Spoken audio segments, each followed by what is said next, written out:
ყველას არჩევანია? აი შენი არჩევანი არის ეს თემა? არა? შენი? აი შენი არჩევანი არის ეს თემა? სიმართლე. სიმართლე, სამართლიანობა. არა. არ გაინტერესებთ ეს თემა? თუ არ გაინტერესებთ, ახლა მას გადავდოთ გვერდზე რა. მე მზათა ვარ, აი ნახეთ რამდენი ვიმუშავე. არ გაინტერესებთ თუ ანუ მითხარით? შეიძლება არ გაინტერესებთ. გაინტერესებთ, აი დედა. აი დედა. კარგია. თორე ახლა ჩვენ შევთანხმდეთ რაღაცა ხო თუ არ გაინტერესებს, საინტერესო საუბარი იქნება. მოდი ახლა სხვანაირად დავუსვათ კითხვა. რატო გაინტერესებთ ეს თემა? რა შუაშია მღვდელი სიმართლესთან სამართლიანობასთან? მე ხო მღვდელი ვარ. რა კავშირი მაქვს? როგორ ფიქრობ? ვაი. ესე თქვენ დაშინებულები ხართ კაცო. აი როგორ ფიქრობ? რა კავშირი უნდა მქონდეს? აუ უნდა ავდგე სანდრო აწიეთ. პრო ძალიან ისე ზიანი. რა კავშირი შეიძლება მქონდეს მე სიმართლესთან, სამართლიანობასთან, ანუ ამ თემასთან? შეიძლება მესაუბრა მაგალითად თეოლოგიურ საკითხებზე, ღმერთის შესახებ, წმინდა წერილის შესახებ. აბა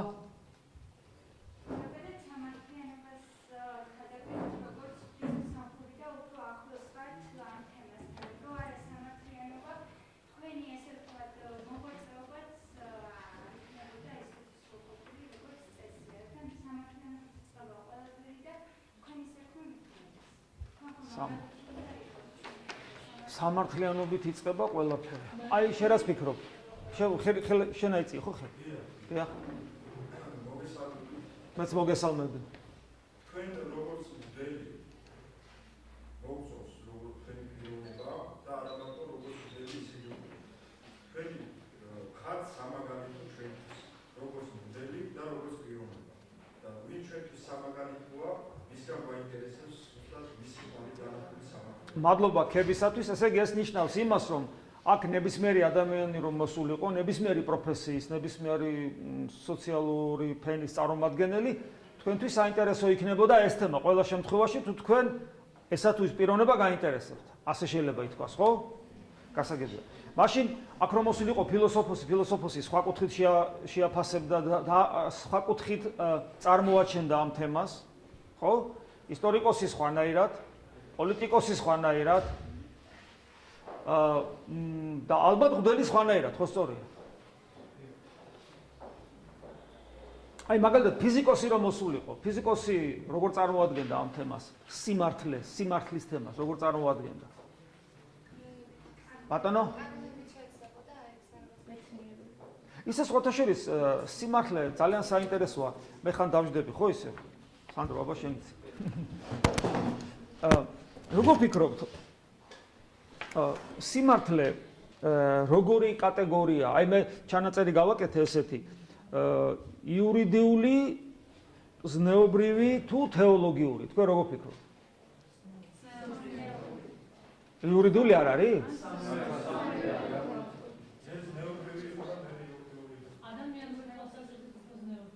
ადამიანური თვალსაზრისით და აი მაგალითად თუ დიახ თეოლოგიური? აჰა.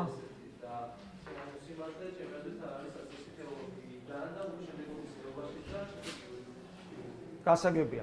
მაგრამ აი როდესაც თქვათ სიმართლეს განვიხილავ და სამართლიანობას როგორც იურიდიულ კატეგორიას. არის თუ არა აი ამ შემთხვევაში იქნება თუ არა ამ კუთხით განხილულ სამართლიანობასა და სიმართლეში თეოლოგიური ასპექტი. შიგნით. და ზნეობრივიც.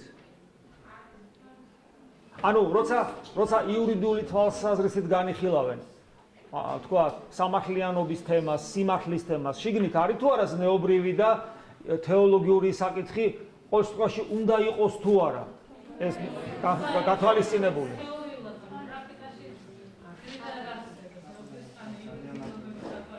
საქმე იმაშია რომ იგივე თქვა ცნობილი რომის სამართალი და სამოქალაქო სამართალი, ხო? ადამიანებს ეხება, ხო სწორია? ადამიანებისთვის არ არის სამართლიანობა? თუ იურიდიული კუთხით განვიხილავ. და თუ ადამიანისთვის არის, მაშინ რა თქმა უნდა, იმის გამო რომ ადამიანი ზნეობრივი არსებაა და იმის გამო რომ ადამიანი რელიგიური არსებაა. შესაბამისად, შეუძლებელია რომ ეს საკითხი ბოლოდ არ იყოს ამ კუთხითაც განხილული, ხო სწორია? კარგით. ეხლა მე არა ვარ არც იურისტი და რა თქმა უნდა არავითარ შემთხვევაში და ცუდ ტონად მიმაჩნია, როცა ვიღაცა მორალს კითხულობს. მით უმეტეს მღვდელი. მღვდელი არ უნდა კითხულობდეს მორალს. შესაბამისად, ალბათ ჩემი მხრიდან უფრო სწორი იქნება თუ ამ საკითხის თეოლოგიურ ასპექტს განვიხილავთ. როგორ ფიქრობთ? მე მქონდა თქვათ მახსოვს ორი შეხვედრა მქონდა იურისტებთან, მოსამართლეებთან. აი ქალაქის სასამართლო რო არის თავარი იქ დიღმისკენ იქით იქ მქონდა და ძალიან საინტერესო შეხვედრა გამოგვივიდა ამ კუთხით. და ძალიან საინტერესო იყო, მართლაც იქ ისე გადაჯაჭვული იყო. თქვათ სამოქალაქო სამართალი აღმოვაჩინეთ. თუ როგორი გადაჭაჭვულია ერთმანეთთან, რა კავშირები არსებობს და რა განსხვავება არსებობს. მე ესე გადავწყვიტე, რომ სამართლიანობაზე როცა ვსაუბრობთ, იქ სამართლიანობაში მთავარი არის სიმართლის რაობა, ხო? სიმართლე თუ განსაზღვრული არ არის სამართალში, თუ რა არის სიმართლე. ნებისმიერ ეს იურიდიული იქნება ზნეობრივი თუ თეოლოგიური, თუ არ არის განსაზღვრული რა არის სიმართლე, თუ არა გვაქვს სიმართლის შეფასების კრიტერიუმები. დამეთანხმებით? მაშინ სამართლიანობაზე ლაპარაკი უბრალოდ შეუძლებელი იქნება. კანონები რატომ როგორ არსებობს, როგორ დგება კანონები? არსებობს რაღაც კრიტერიუმები, იგივე სამოქალაქო სამართალში არსებობს კრიტერიუმები, რომლის მიხედვითაც ესა თუ ის კანონი დგება. მეთანხმებით? თუ არა? ესე იგი, რაღაცა კრიტერიუმები არსებობს, რითაც ჩვენ ვაფასებთ, რა არის სიმართლე და სწორედ ამ შეფასების მერე ვახდენთ კანონშემოქმედებას და ასე დგება ის სამართლიანობა, რომელიც არსებობს. ეხლა რაც შეეხება სიმართლეს. სიმართლის შეიძლება სხვა სიტყვას გამოვიყენოთ, თუმცა თლად ეს იგივეობრივი არ არის, მაგრამ რაღაც გარკვეული კუთხით შეიძლება ითქვას სინონიმებიც კია. სიმართლე და ჭეშმარიტება, ხო? როგორ ფიქრობთ, სიმართლის და ჭეშმარიტების დადგენის კრიტერიუმები ობიექტურია თუ სუბიექტური? თუ ორივე ერთდროულად? აი მაგალითად ყოფიერებაში, ყოფით სინამდვილეში, თქვათ დედამიწა, თქვათ იყო ხო კამათი, ხო დედამიწა ბრუნავს მზის გარშემო თუ მზე ბრუნავს დედამიწის გარშემო. თქვათ აზრი იყოფოდა გარკვეული პერიოდი, ეს არ იყო მეცნიერული დავა, ეს იყო მსოფლმხედველობრივი ჭიდილი, იმიტომ რომ მაშინ მეცნიერება ვერცაც ადასტურებდა და ვერც მეორეს. ცნობილი ეს იცით ეს ისტორიიდან ამას აღარ ჩაუღმავდები გადაგვახვევინებს გზიდან. ეს იყო თეოლოგიური და მსოფლმხედველობრივი ჭიდილი იყო. ზოგი ფიქრობდა რომ მზე ბრუნავს დედამიწის გარშემო, ზოგი ფიქრობს რომ დედამიწა ბრუნავს მზის გარშემო. საბოლოო ჯამში რა თქმა უნდა დადასტურდა რომ დედამიწა ბრუნავს მზის გარშემო. ანუ არსებობდა რაღაც ობიექტური რეალობა, ობიექტური ჭეშმარიტება, ფიზიკური და ჩვენი სუბიექტური განცდა შეიძლება ყოფილიყო მართალი ან არ ყოფილიყო მართალი, ხო სწორია? როცა ეხება რაღაც ყოფით რაღაც სინამდვილეს. მაგრამ გარდა ამისა, სამართლიანობა, სიმართლე არის როგორც ვთქვი, ზნეობრივი კატეგორიაც. ანუ ეს ამ შემთხვევაში გულისხმობთ ადამიანთა შორის ურთიერთობებს. ალბათ გამოგიცდიათ თქვენ, რომ ძალიან ხშირად, როცა თქვენ ურთიერთობა გაქვთ თქვენს მეგობრებთან, ოჯახის წევრებთან, ოჯახში მაგალითად სოლსა და ქმარს შორის, ან სიდეთსა და თქვათ სიძე ხო ესეა, დედამთილი და რძალი. და როცა მშობლები და შვილები. როცა არის ხოლმე თქვათ რაღაც გარკვეულ საკითხებზე დავა, ვის გონია თავი მართალი? ყველას? ხედავთ, ნახეთ, როგორი მნიშვნელობა აქვს ამ შემთხვევაში სამართლიანობის სუბიექტურ აღქმას. თქვენს ხო გონიათ, აი შემთხვევა თქვენ ურთიერთობაში, აი ლექტორი გიწერთ, თქვათ, არადამაკმაყოფილებელ ნიშანს. ლექტორს გონია, რომ თვითონ არის მართალი, თქვენ გონიათ, რომ თქვენ ხართ გულის კუნჭულმა იცის პრინციპში, მაგრამ იმას არ აკითხებით.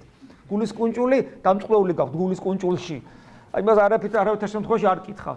თქვენ ფიქრობთ, თუ თქვენ მართალი ხართ, გამოდიხართ გამოცდის მერე და ესე იგი მიწასთან ასწორებთ ლექტორს მეგობრებთან. არც ლექტორი არ გაკლებთ თავის კოლეგებთან, რომ ეს უზდელი ეს ბავშვი ეს. ხო, ხო. ანუ სიმართლე ორივე ხარეს ვეხები, რომ არც ერთ ხარეს არ ეწყინოს და. სიმართლე, სუბიექტური, სიმართლის და სამართლიანობის სუბიექტური განცდა არსებობს? არსებობს. და გამოგიცდიათ, რომ რამდენი თავიც არის, იმდენი სიმართლეა. ხო? ხო, ეს ეხება ყველაფერს. ნუ ძალიან დამანგრებელია, როცა ეს ეხება პოლიტიკურ ცხოვრებას. ხო, ჩვენ ვიცით ახლა მაგალითად ჩვენ გამოცდილი გვაქვს, ხო? რა შეიძლება ამ დროს ადამიანს, ეს ხო პრობლემებს ქმნის ოჯახში, ჯგუფში, სასწავლებელში, სახელმწიფოში, ყველგან პრობლემებს ქმნის. აგემე ვთქვათ, დიდი სამრევლო ყავს სამრევლოში. ყველას ერთი და იგივე ქრისტე ეკადაგება და მე რო გამოდიან წირვისპირა, ყველას თავი მართალი გონია ურთიერთობაში. და იქნება პრობლემები. არის ესე? არის ეს.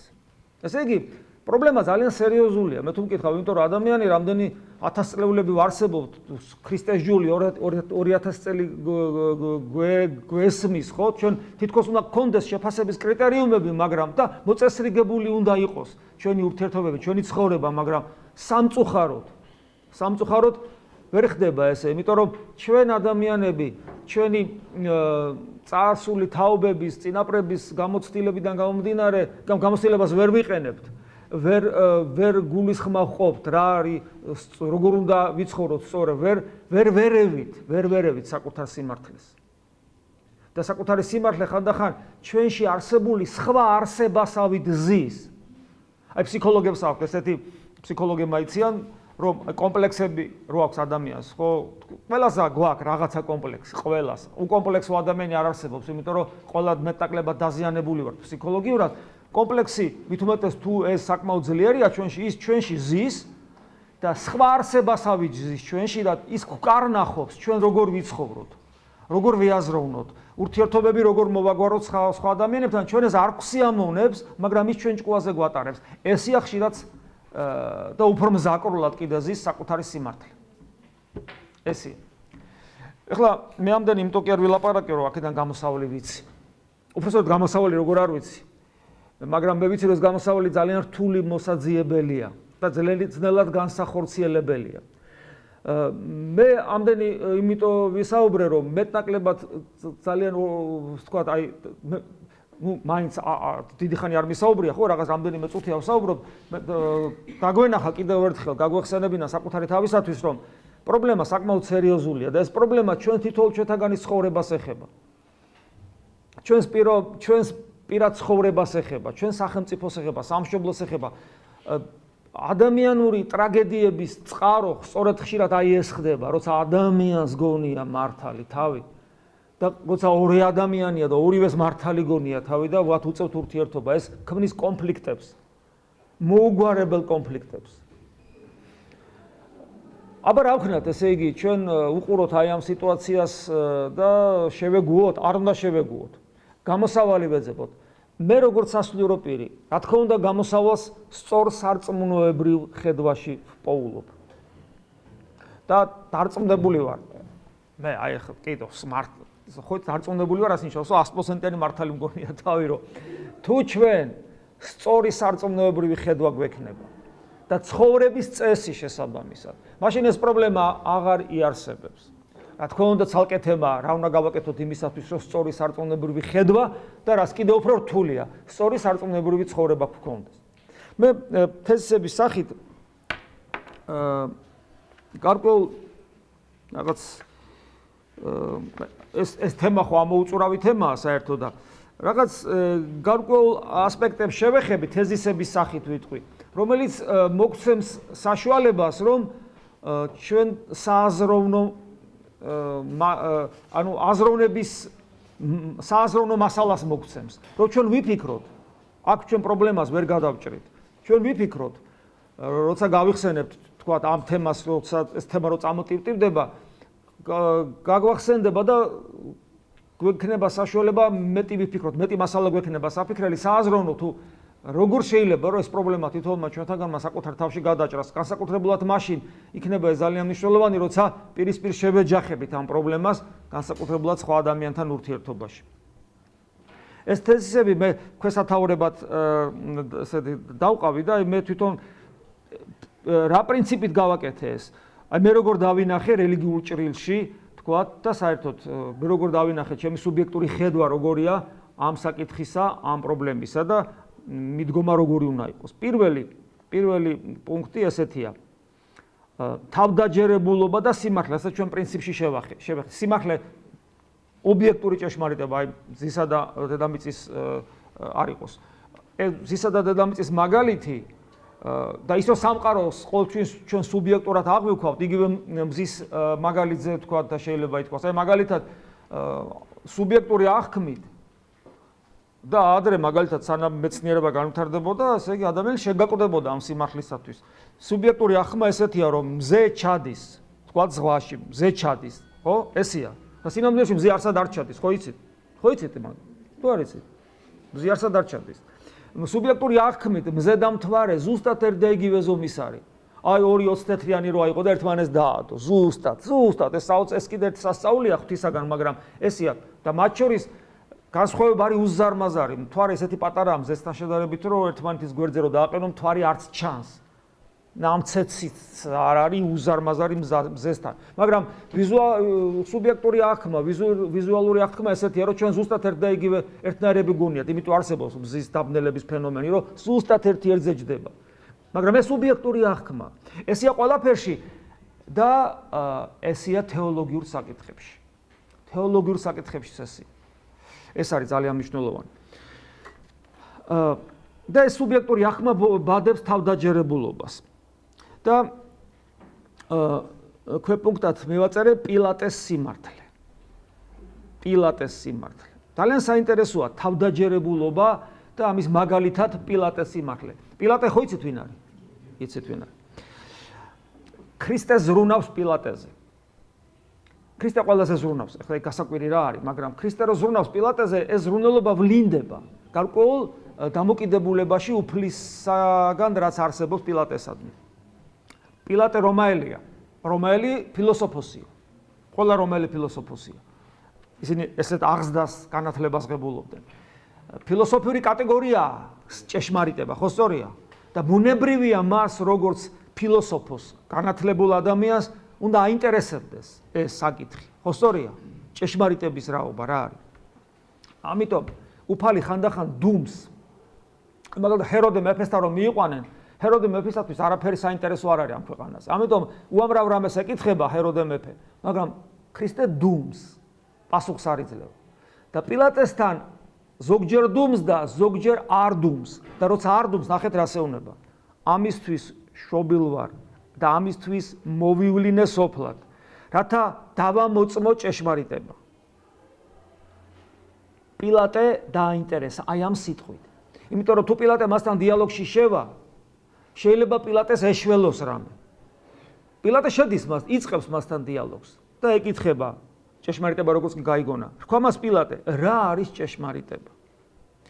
და თითქოს ეხლა რო კითხულობ გონია, ხო სიუჟეტი ასეა, რომ ეხლა წავა დიალოგი და პილატეს ეშველება. რა არის ჭეშმარიტება? მერე ქრისტე ეტყვის, აი ეს არის. მერე პილატე იტყვის, კი მაგრამ ეს როგორ არის ესე? ასე ხომ არ არის და ძალიან საინტერესოდ ვითარდება, იმიტომ რომ პილატეს გადარჩენა ამაშია. მაგრამ საოცარი გახსოვთ რა გააკეთა პილატემ ამის მერე? ოთახიდან გავიდა. ვითარცა ეს თქვა, ანუ კითხვა დასვა, რა არის ჭეშმარიტება?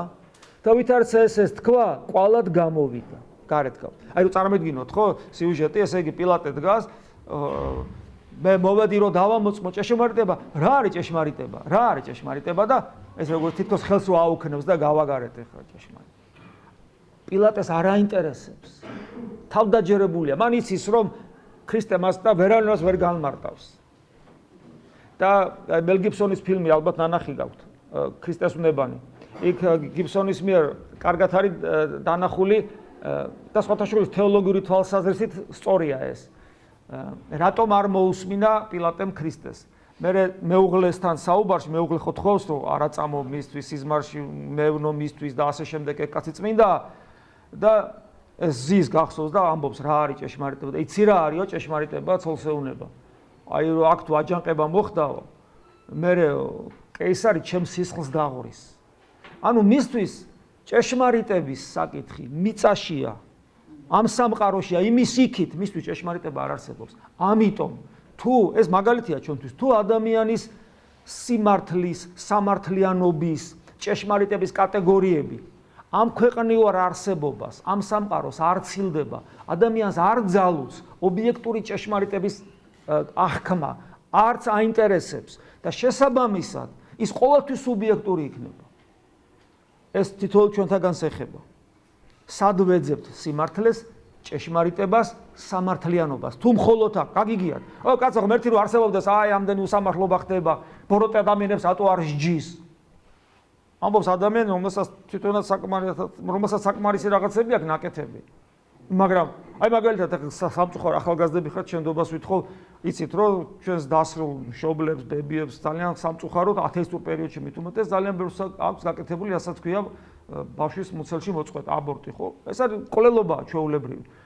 რა თქმა უნდა, ზოგი ნანობს და ღმერთი ყველაფერს პატიებს და შემდეგ, მაგრამ ძალიან ხშირად არის ხოლმე, რომ ამ დროს ადამიანი, კაცო აი ეს ნახე რა ბოროტ ადამიანი რატო არ ხოცავს, რატო არ ჯის ღმერთი ამ ბოროტ ადამიანებს? და მაშინ შენს ხოვნად აგსაჯოს.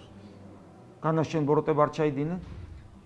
აი ეს სუბიექტური და ან კიდე თქვათ, როცა უსამართლობა ხდება, როცა ბავშვები ავადმყოფობენ, როცა მართლა უსამართლობა ხდება, თქვათ მართლა ღირსეულ ადამიანს სუდად ექცევიან, ყოველთვის მე ხელში იშვერენ ღმერთისაკენ. რა ღმერთი კაცო, აბა ნახე რა ხდება. იმიტომ რომ ჩვენი ცნობიერება მიწას ვერ ცდება. ბიოლოგიური არსებობის იქით ვერ ვიყურებით და შესაბამისად შეუძლებელი ხდება ჩვენთვის ობიექტური სიმართლის აღქმა და დადგენა. რო გაუსწროთ, თქვათ, მსჯელობას, იმიტომ რომ ობიექტური სიმართლე ამ სამყაროში არ არის. ხა ჯვარს რატო ვატარებთ ქრისტიანები? ამ ქვეყანაზე რო სიმართლეა და სამართლიანობა იყოს, განა ყველაზე მართალ, ყველაზე უпростоრედ განხორციელებულ სიმართლეს და ჭეშმარიტებას და სიკეთეს ვინ მოკლავდა? ხო? ეს არის. ამიტომ ეს ერთი პრობლემა. ეხლა მეორე. ესეთი ქვესათაურით. ფარისევლების და მწიგნობრების სიმართლე. ფარისევლების, ვინ არიან ფარისევლები და მწიგნობრები? იგივე სადუკევლებიც. ფარისევლობა, სადუკევლობა რელიგიური პარტიებია. თავისთავად ფარისევლობა სალანძღავი სიტყვა არ ყოფილა. ეს იყო რელიგიური პარტია, რომელშიც იყვნენ გაწევრიანებული ადამიანები, განსაკუთრებული რელიგიური მოშურნეობით გამოირჩეოდნენ, მათ უყვარდათ წმინდა წერილი, მათ უყვარდათ ტაძარი, მათ უყვარდათ რელიგიური ცხოვრება, მათ უყვარდათ სამშობლო, მათ უყვარდათ ზნეობრივი ცხოვრება და წარმართავდნენ თავიანთ ერის პოლიტიკურ ზნეობრივ სულიერ ცხოვრებას და ლიდერები იყვნენ. და ღირსეული ადამიანები იყვნენ. მწიგნობრები, რომლებიც განსწავლულნი იყვნენ, საღვთოს ჯულში და საერთოდ განათლებული ადამიანები იყვნენ, ასევე ძალიან დიდად დაფასებულნი ისრაელში და მათ განსაკუთრებულ პატივს მიაგებდნენ მათი განათლებულობის და ასე შემდეგ, ამის გამო. ხოლო უფალი ამბობს ძალიან უცნაურ რაღაცას, ეს მათემახარებლის მეხუთე თავია. თავის მოციქულებს ეუნება. ხოლო გეტყვით თქვენ, უკვე თუ არა აღემატოს სიმართლე თქვენი, უფრო ის მწიგნობართა და ფარისეველთა ვერ შეხვიდეთ სასუფეველსაც ათას. მიუხედავად იმისა, რომ ფარისევლების და მწიგნობრების, ფარისევლობა კიდევ ერთხელ ვიმეორებ, მერე გახდა ტექნიკური ტერმინი, რომელიც აღნიშნავს ადამიანის ცუდ მხარეს, ლიქვნელურს და ასე შემდეგ და არაგულწრფელს და ასე შემდეგ, მაგრამ თავისთავად მაშინ ეს დადებითი მახასიათებელი იყო, თქვათ, ადამიანის. ეს იყო მორწმუნე ადამიანი, გულხურვალე მორწმუნე ადამიანი, შეიძლება ასე ითქვას, რელიგიური ადამიანი. უფალი ამბობს, თუ თქვენი სიმართლე და ვისეუნება მოციქულებს, ეს დასნიშნავს, ვისეუნება, ჩვენ თუ ქრისტიანები ვართ, ჩვენ გვეუნება. აი შენ თუ ხარ ქრისტიანი, შენ გეუნება, იმიტომ რომ ჩვენ ვართ ქრისტეს მოწაფენი, ეს არის სარწმუნოებრივი, ეს არის ქრისტიანობა. და გეუბნება შენ, რომ თუ შენი სიმართლე არ აღემატება ფარისევლებისა და მწიგნობრების სიმართლეს. ეხლა ეს რატომ არის ცოტა რთულად გასაგები, იმიტომ რომ ძალიან ხშირად ჩვენ რელიგიურ ცხოვრებაში ვფიქრობთ, რომ თუ ყველა წესს ვასრულებთ ეკლესიური წესით, ეკლესია რასაც გვთავაზობს. თუ ვიცით მარხვებს ვინახავთ, ლოცულობთ, მოყვასთან ურთიერთობაში ვარეგულირებთ ჩვენს ურთიერთობას ღვთისმცნებებით, ანუ მცნებების აღსრულებას ვცდილობთ. თუ მარხვას ვინახავთ და ასე შემდეგ, თუ ვიცით, აი წიგნობარი, ხო, თუ ვიცით, თეოლოგიური განათლება გვაქვს წიგნო მოკლედ განათლების თვალსაზრისით, რელიგიური ცხოვრების თვალსაზრისით და ზნეობრივი თვალსაზრისით. თუ მეტნაკლებად რაღაც, თქვათ, მოთხოვნებს ვაკმაყოფილებთ, ჩვენ ვფიქრობთ, რომ ეს არის საკმარისი იმისათვის, რომ მე მართალი ვიყო. ანუ ჩემი სუბიექტური სიმართლე სინამდვილეში ობიექტურ სიმართლესთან, ანუ ჭეშმარიტებასთან თანხვედრაში იყოს. ესე გონია ხოლმე ჩვენ და ჩვენ საკუთარ თავს ამგვარად ვაფასებთ. როგორ კაცო, ყველაფერს წეს ვასრულებ. ზნეობრივ ნორმებს მე არ ვარღვევ. სანიმუშო მოქალაქე ვარ საზოგადოებაში, პატივს მცემენ, განათლებაც მაქვს, რელიგიური ცხოვრებაც მაქვს, დილას აღამოს ვლოცულობ, ტაძარში დავდივარ, წმინდა წერილიც ვიცი, პირიქით მოუწოდებს ხვებს, სწორად იცხოვრო. თუმცა მეუნება, რომ თუ შენი სიმართლე არ აღემატება ფარისევლებისა და მწიგნობრების სიმართლეს, ანუ განათლებულობის, ზნეობრიობის და რელიგიურობის სიმართლეს თუ არ აღემატება, ვერ შეხვალ სასუფეველში. ეს ნიშნავს იმას, რომ ქრისტე ჩვენგან გაცილებით მეტ სითხოვს, ვიდრე გარეგანი რელიგიური ცხოვრება, ვიდრე ზნეობრივი ცხოვრება, ვიდრე მწიგნობრული განათლება. გაცილებით მეტ სითხოვს. თვისობრივად სხვა რაღაცას ითხოვს, იმიტომ რომ ჩვენ როგორც არ უნდა გულმოდგინენი ვიყოთ ჩვენს ცხოვრებაში, ვერ ზნეობით, ვერც წიგნიერებით. მაგალითად, მთელი ძველი აღთქმის წიგნები ზეპირად იცოდნენ. და ვერც რელიგიური ცხოვრებით მოშურნეობას გულისხმობ. აი მოშურნეობაში გულისხმობა, რომ აი გუმხურალე რო ხარ და ყველა ვერ ვაჯობებთ ფარისევლებს. ისინი ისეთი მაგრები იყვნენ ამ საკითხში. ანუ აქ ლაპარაკი არა რაოდენობრივ აღმატებულობაზე, თუ არ აღემატებაო, რაოდენობრივად ვერ აღემატება, არამედ თვისობრივ, ხარისხობრივ აღმატებულობაზე მათი სიმართლისა. და ძალიან ხშირად, ეხლა მე ამას ხასას ვუტყვა, ძალიან ხშირად ჩვენ საზოგადოებაში ქრისტიანებად წოდებული ადამიანები, მათ შორის რელიგიურები, ეკლესიურები, ისე ამთავრებენ თავიანთ ცხოვრებას, რომ აი ეს ერთხელაც გააზრებული არ აქვთ რა შეასაქმე. და თავის ცხოვრებას ასრულებენ როგორც ფარისევლები და მწიგნობრები. ამ სიტყვის არა ცუდი, არამედ კარგი გაგებით. მაგრამ ქრისტე გეუბნება, რომ ეს საკმარისი არ არის. სხვა რაღაცას ითხოვს უფალი ჩვენ.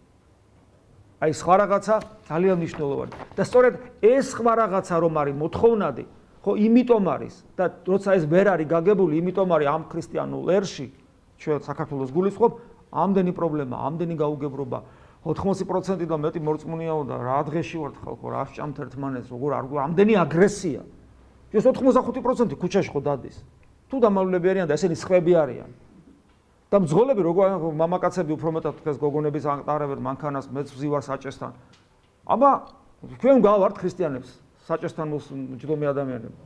როგორ შეიძლება წარმოგიდგენიათ ქრისტე რომ საჭესთან იჯდეს, ან იოანე მოციქული და ეგეთი აგრესიული იყოს საჭესთან. ხო არ წარმოგიდგენი? ეხლა ის კაცო ის არა. ის არა. პავლე მოციქული პიტავრო გეუბნება, მომბაძეთ როგორც მე ქრისტეს ბაძავ. ეს ყველაფერი იმიტომ დაიწერა რომ ჩვენ მათ მივბაძოთ და გავხდეთ ისეთები როგორიც ისინი იყვნენ. ეს არის. მესამე, პილატეს და ფარისევლების სიმართლის დაპირისპირება. ჩვენ ნახეთ პილატეს გულგრილობა. რა არის ჭეშმარიტება? წარმართია. მას არ აინტერესებს სწორი ნამდვილი რელიგია რომელია. არ აინტერესებს. მას მიწიერი ინტერესები აქვს მარტო. თანამდებობის შენარჩუნება უნდა.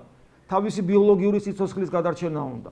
ეს თავისთავად ცუდი სულაც არ არის, რომ ადამიანს თანამდებობის შენარჩუნება უნდა, ბიოლოგიური სიცოცხლის გადარჩენა უნდა. ეს კი არ არის ცუდი, მაგრამ ამის იქით ის აღარ იყურება, ამის მეტი მას არაფერი არ აინტერესებს. აი უკვე ცუდი ეს არის. ანუ პილატეს შეიძლება ჩვენ უარყოფითად დავახასიათოთ ბოლო-ბოლო ხელებს იბანს, რომ ხელების დამი ბანია, როგორც ერთ ქართულ მულტფილმშია რა. რა ჩემი ბრალი რაზგინად ისუქენით. უბადრუკი მსაჯულია. თან მსაჯულის პრეტენზია აქვს, რომ ჩემ ხელშია ყველაფერი მე ვმართავ. თან კიდე ეს მსაჯულობა უბადრუკია, იმიტომ რომ პასუხისმგებლობას იცილებს და მე რაო თქვენაო. აი ეს არის. ანუ პილატე უარყოფითი პიროვნებაა. მაგრამ ფარისევლები და მწიგნობრები სანამ ქრისტეს მოკლავდნენ, იქ დაფიქსირდა, თორემ მანამდე ისინი დადებით პავლე მოციქული ფარისეველი იყო, გამალიელი ფარისეველი იყო, ნიკოდიმოსი ფარისეველი იყო. ფაქტობრივად ესენი იყვნენ ის ადამიანები, რომელმაც შემოინახეს ჯული ქრისტემდე, რომ ერე ქრისტე მოსულიყო. ანუ კარგი ადამიანები იყვნენ. აი ნახეთ, ჩვენ ესე დავწერეთ. პილატესა და ფარისევლების სიმართლე ერთმანეთს უპირისპირდება. პილატეს თავის სიმართლე აქვს. მიწიერი, ესეთი რა. თანამდებობა ეს. ფარისევლებს თავიანთი სიმართლე აქვს, რელიგიური, ზნეობრივი, მაღალი დონის. მათი სიმართლე ერთმანეთს დაუპირისპირდა. თქვენ როგორ გონიათ, რომელი სიმართლე უპირატესი აღმოჩნდა? წავიკითხოთ. მე სპეციალურად მოვიტანე ამ მონარიდებს წმინდა წერილიდან, რომ აქ მაინც ჩვენი სიმართლეთ ანუ ობიექტურ კრიტერიუმის შეფასების კრიტერიუმი იყოს ღვთის სიტყვა და არა ჩვენი განწყობები. ქვამათ პილატე ეუბნება ფარისევლებს. რა უკვე ვუყო იესოს, რომელსაც ქვიან ქრისტე. თქვენს მას ყოველთა ჯვარს ეცვინ. ხოლო მთავარმან ქვამათ და რა იბოროტი უქმნიეს. გაკვირებული ეკითხება, რა ბოროტი ჩაუდენიაო. ხოლო იგინი უმეტეს ღაღადებდეს და იტყოდეს ჯვარს ეცვინ. ვისი სიმართლე უფრო უპირატესი აღმოჩნდა? პილატეს არ უნდა ქრისტე მოკვდეს. არაფერი არ დაუშავებიაო. იქ ახლა მე ერთი პატარა ამონარიდები ძალიან ბევრია, ხო არ გადავწვირთავდი. იქ არის რა თქვა მი რომ პილატე ფიქრობს, რომ შურით კლავერო, ახლა შურთვა ამისიო, რომ ხალხს ეს უფრო უყვარსო. გესმის? და კიდე ბევრჯერ იქას, ბევრჯერ მიდის ეს საუბარი. მე პილატე სპეციალურად გააშოლტინებს. ეს კინოშიც კარგად ჩანს, ვინც ახარებას არ იცნობ, მელ გიბსონის სპეციალურად გააშოლტინებს. იმიტომ რომ გაშოლტვის მერე ეგონა რომ დაინახავენ ამ გაუბედურებულს, იტყვიან რომ ხო კაი გაანებე თავი. გული არ მოულბათ. ესეთი გატანჯული რო ნახეს. არ მოულბათ გული. ანუ პილატეს აი ეს თავდაჯერებული, წარმართული, ამქვეყნიური სიმართლე უფრო ღირებული აღმოჩნდა ვიდრე ფარისევლების. დასკვნა რა არის? არაჯანსაღი, არასწორი რელიგიურობა, არასწორი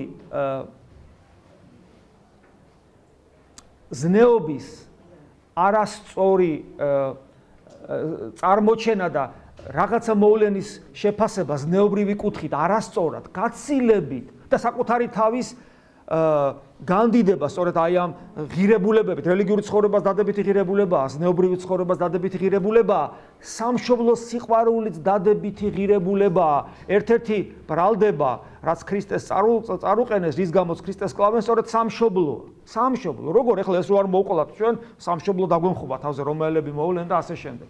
გესმით?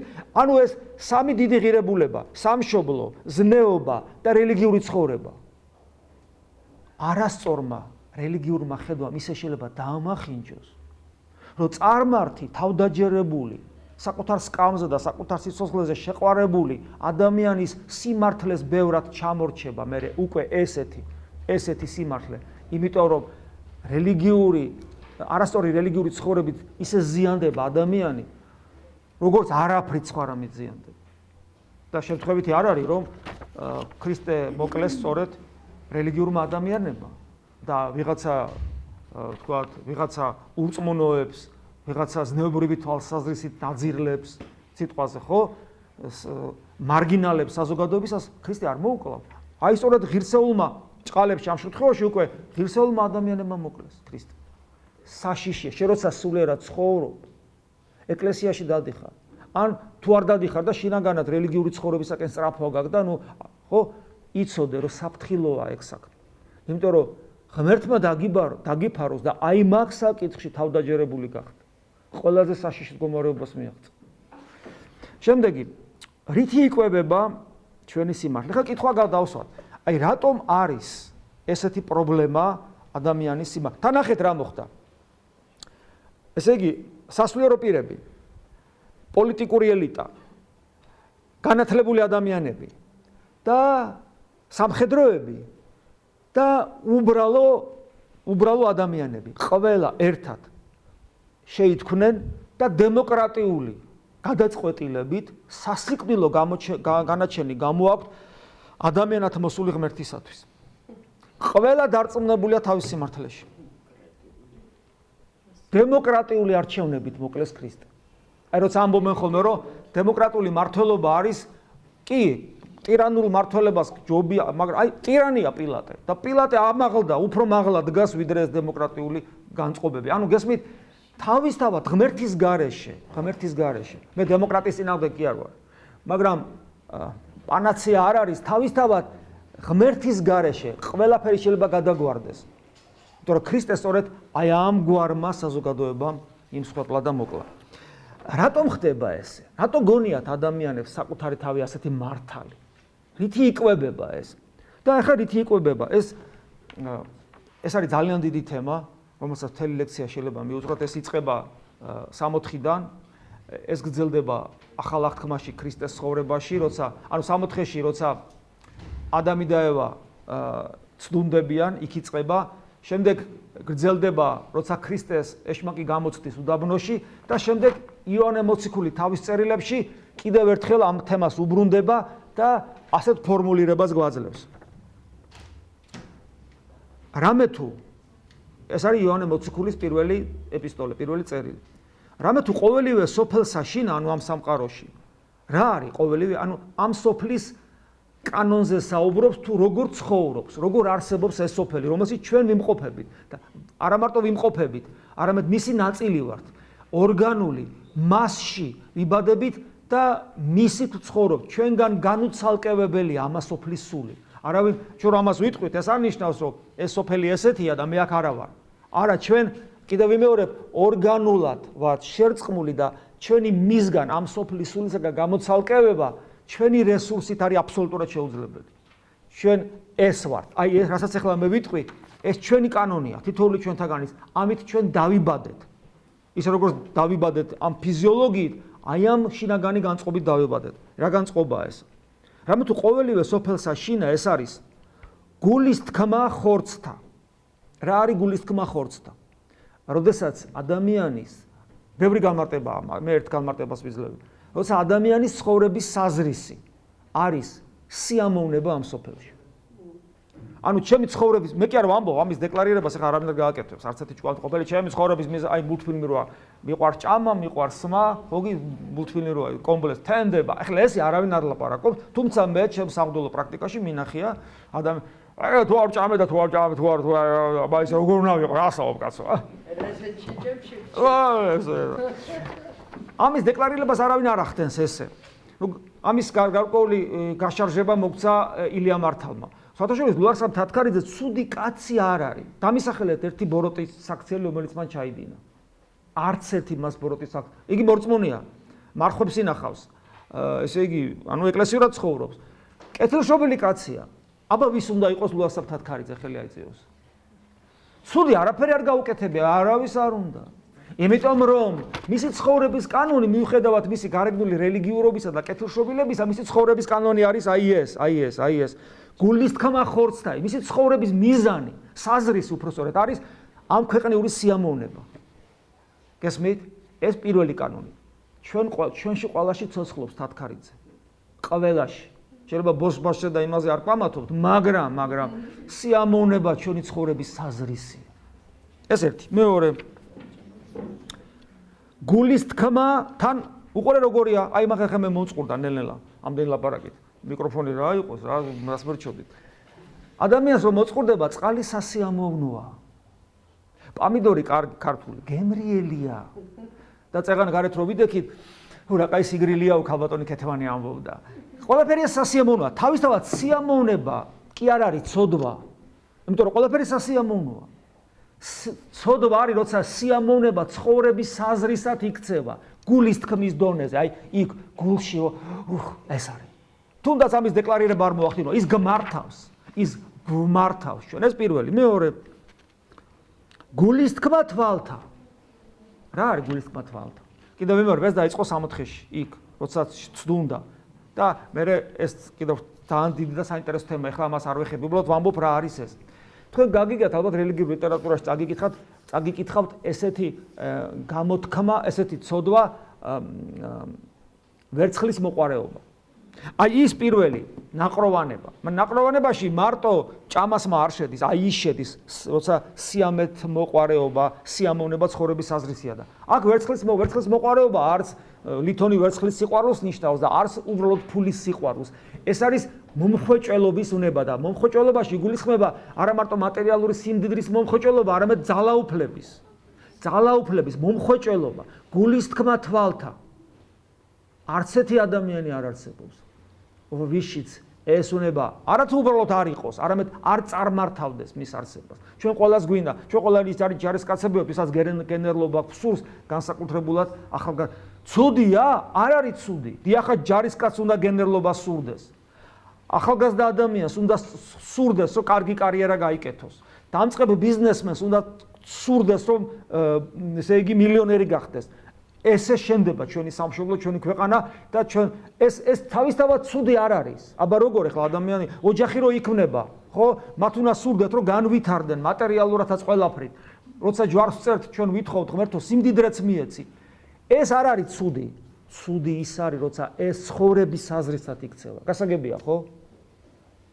აი მაშინ ხდება ეს საშინელება, როცა ის გულისხმის დონეზე გმართავს, რომ ეს არის თავარი და სხვა არაფერი.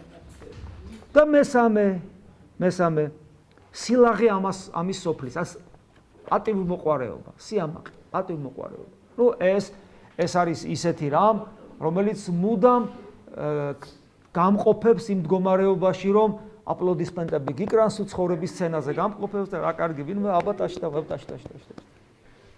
ხო, აი ეს არის. რაღაც ქართული ფილმია, ხო? ქალაქიან არ არის, დიდი მასო დაალევს და ტაშტი უკრავენ. ტაში არა, ტაშტი. ბევრ დილზარმაზარ ყანს დაალევს და უკაცრავად გულიერება. ხო, აი ეს არის და აი ეს რაც თქვით, ეს არის მიზეზი იმისა, რაც გვემართება, აი ეს სამი რაღაცა ჩვენში ქვეცნობიერად არსებული. უпростоრად ჩვენ ვართ ეს. ქრისტე რას ამბობს? ცოდვა უარყავი და გამომყევი. ეს ხო ლოგიკური იქნებოდა. აი მე მინდა გავყვე ქრისტეს და მეუბნება, თეოდორე, ცოდვები, ბნებები, გულისხმები უარყავი და გამომყევი. ხო ლოგიკური იქნებოდა. ესეთ რამეს არ ამბობს ქრისტე. ქრისტე უცნაურ რაღაცას ამბობს. შენი თავი უარყავი და გამომყევიო. ვაი. იმიტომ რომ შენი თავის უარყოფის გარეშე ამას თავს ვერ დაანებებ. ეს შენ ხარ. ანუ ადამიანი თქვა მე მოვიტყვილე, აღსარებაში ამბობს ადამიანი. უფრო სწორი იქნება მან თქვას მე ვარ მატყუარა, რომელიც აი ახლა ამ დროსაც გამოვლინდა. გესმით? სიცრუე ჩვენში არსებულია. და ასე შემდეგ და ასე შემდეგ. ნუ თითოეული თემა ცალკე ლექცია და ვერ ჩავღმავდებით. ამიტომ ეს კვებავს ქვეცნობიერ დონეზე ჩვენს ხედვას სამყაროში და ამიტომ ჩვენ სიმართლესაც და ამიტომ წარმოიშვება ყოველას თავის წაგლეჯვა უნდა, ყოველას თავის სიამოვნება უნდა, ყოველას თავის პატივმოყვარეობა აქვს, ყოველას თავის მომხვეჭელობა აქვს, შენც და მეც და ვეჯახებით ერთმანეთს. და გიქნება პრობლემები. კიდევ ერთი, ამის გამო, რომ ესეა და ჩვენი სუბიექტური შინაგანი სამყარო კვებავს ასეთ მახინჯ სიმართლეს, ამიტომ ჩვენ ვეძებთ ობიექტურ სიმართლეს, თუ არ ვიპოვით მას. და აი ნახეთ როგორი ლოცვა არსებობს ფსალმუნებში, რომელიც მე სხვადასხვა ლოცვებში და მათ შორის წირვა ლოცვის დროსაც სახურებაში მეორდება. კურთხეულ ხარ შენ უფალო, ღმერთს მივმართავთ. ნახეთ რა სათხოვარით? ჩვენ ხო რაღაცებს ვითხოვთ ხოლმე, ღმერთო აი გამოსლა ჩამაბარებინე და ღმერთო ის ლექტორი ავად გახდეს არ მოვიდეს და ის მოვიდეს და რაღაც სისულელებს ხო ვითხოვთ ხოლმე, ხო? ღმერთო იმას უყვა ის მომწონს და ნეტა იმანაც შემომხედოს და რაღაცებს. ეს ყველაფერი სისულელე კი არ არის, მაგრამ ნუ იცით როგორ ქრისტე ამბობს ამ ყველაფერზე, რომ განა ღმერთმა არ იცის, სანამ შენ თხოვ რამეს, შენ რა გინდა? ეს შეხო წარმართი არ ახარ. ლოცვის мотиваცია, ჩვენ საერთოდ ლოცვის мотиваცია სულ სხვა რამეა და არა ეს რაღაცას რო თხოვ. მაგრამ ამ შემთხვევაში ნახეთ როგორი სათხოვარია, ეს ძველი აღთქმისეულია. მაგრამ ახალ აღთქმაში ძალიან საინტერესო ჟღერს. კურთხეულ ხარ შენ უფალო, რა? მასწავლე მე, აბა თუ სიმართლენი შენ. იმდენად რთულია, რომ ჩვენ ჭეშმარიტება დავინახოთ, ნამდვილი ობიექტური სიმართლე და შესაბამისად სამართლიანი ცხოვრება გქონდეს, რომ ღმერთს ვთხოვთ, შენ თუ არ მიშველე, ღმერთს ვეხედა, თუ არ დამანახე, მე მას ვერ ვხედავ, იმიტომ რომ ჩემი სუბიექტური, რომელიც იმით იკვებება, გადაფარავს ყველაფერს. გარდა ამის არსებობს ესეთი რამ, მრისხანება და სიმართლე. ძალიან ხშირად ეს გამოგიხდიათ ალბათ მრისხანებაში რაღაცა საქმე გადაგიწყვეტიათ, ნიშანი დაგიწერიათ, ესე იგი ვიღაცისთვის რაღაც სიტყვა გითქვათ და მე გავიდა დრო და ფიქრობ, აი მე რატო გავაკეთე მრისხანებაში. ნახეთ როგორი სიტყვებია ახალ აღთქმაში იაკობ მოციქულის ეპისტოლია ეს. რამე თუ გულის სხრომამან კაცისამან სიმართლე ღმრთისა არ აქმნის. გაბრაზებულ გულზე არაფერი გადაწყვეტილება არ უნდა მივიღოთ, იმიტომ რომ ის და ეს სხვადასხვა მრისხანებაც იმ სამიდან იკვებება, წეღარო ჩამოვთვალე. ის კვებავს ამ მრისხანებას, ის წარმოშობს. გარდა ამისა, ძალიან საინტერესოა ესეთი კუთხით სამართლიანობის შეფასება. კანონის დაცვის და სამართლის აღსრულების იურიდიული თუ ზნეობრივი სულიერი გზა. ნახე ქრისტე რა საოცარ რაღაცას გვთავაზობს. როცა სადაც არსებობს კანონი, იქ პრინციპში იურიდიზმს ვერ ავწდებით, მათ შორის რელიგიაშიც. ეს ძალიან მნიშვნელოვანია, მაგრამ ქრისტიანობა, კერძოდ მართლმადიდებლობა, სხვათა შორის განსხვავებით ყველა რელიგიისაგან, ისლამისგან, იუდეველობისაგან, კათოლიციზმისგან თავისი ნამდვილი დაწმენდილი მოძღვრების სახით მართლმადიდებლობა ემიჯნება ყველა ამას სწორედ ერთ-ერთი რითაც ემიჯნება სწორედ ეს არის მართლმადიდებლობისათვის უცხოა ან მინიმუმამდეა დაყვანილი კანონის ღვთაებრივი ღმერთთან ურთიერთობის იურიდიული გაგება. და ნახეთ მაგალითი გახსოვთ ალბათ, გახსოვთ ქრისტესთან რომ იყავთ ცოდვილი დედაკაცი, რომელიც წაასწრეს ცოდვის დროს, მრუშობის დროს. გახსოვთ? ძველი აღთქმის კანონი. გახსოვთ რა სასჯელი იყო? ქვით ჩაქოლვა. რატომ იყავთ ქრისტესთან, როგორ ფიქრობთ? იმიტომ რომ თუ იტყოდა რომ ჩავქოლოთ და სჯულს აღასრულებდა, დააბეზღებდნენ პილატესთან. აი, რომის იმპერია, ხო რომის იმპერია იყო ამ დროს ბატონობდა ისრაელზე. რომის იმპერიას აკრძალული ქონდა, რატომ მიიყვანეს ქრისტე პილატესთან, რატომ უნდოდა? იმიტომ რომ თვითონ ებრაელებს აკრძალული ქონდათ სასიკვდილო განაჩენის გამოტანა და აღსრულება. ეს რომის, როგორც ამ შემთხვევაში ხელისუფლება იყო რომის, იმიტომ რომ ეს დაპყრობილი ყავდათ. ამიტომ თუ იტყოდა რომ ჩავქოლოთ, დაასმენდნენ, აი, კეისრის მტერია, დაიჭირეთ, იმიტომ რომ მან გასცა ბრძანება ამ დედაკაცის მოკლისა. და თუ იტყოდა რომ არ ჩავქოლოთ, მაშინ ხალხის წინაშე, ნახეთ, მოსეს ჯულის მოწინააღმდეგეა, ვის უსმენთ? გესმით? ანუ გამოიჭირეს ქრისტე. მაგრამ ქრისტე რა თქმა უნდა ვერ გამოიჭირეს. უფალი საოცარ რაღაცას აკეთებს, გახსოვთ? კანონს არ უარყოფს, იმიტომ რომ კანონი როცა არსებობდა ეს კანონი, ამ კანონს თავისი დღეს სასტიკად ეჩვენებათ ეს კანონი, ძველი აღთქმის ეს კანონი, რომ სხვადასხვა რელიგიურ და ზნეობრივ დარღვევებში ქვით ჩაქოლვა იყო. ეს სასტიკი კანონი არსებობდა, მაგრამ თქვენ თუ განეხილავთ იმ კონტექსტში, სადაც ისრაელიერი ცხოვრობდა, ეხლა ეს კიდე ცალკე თემაა რა.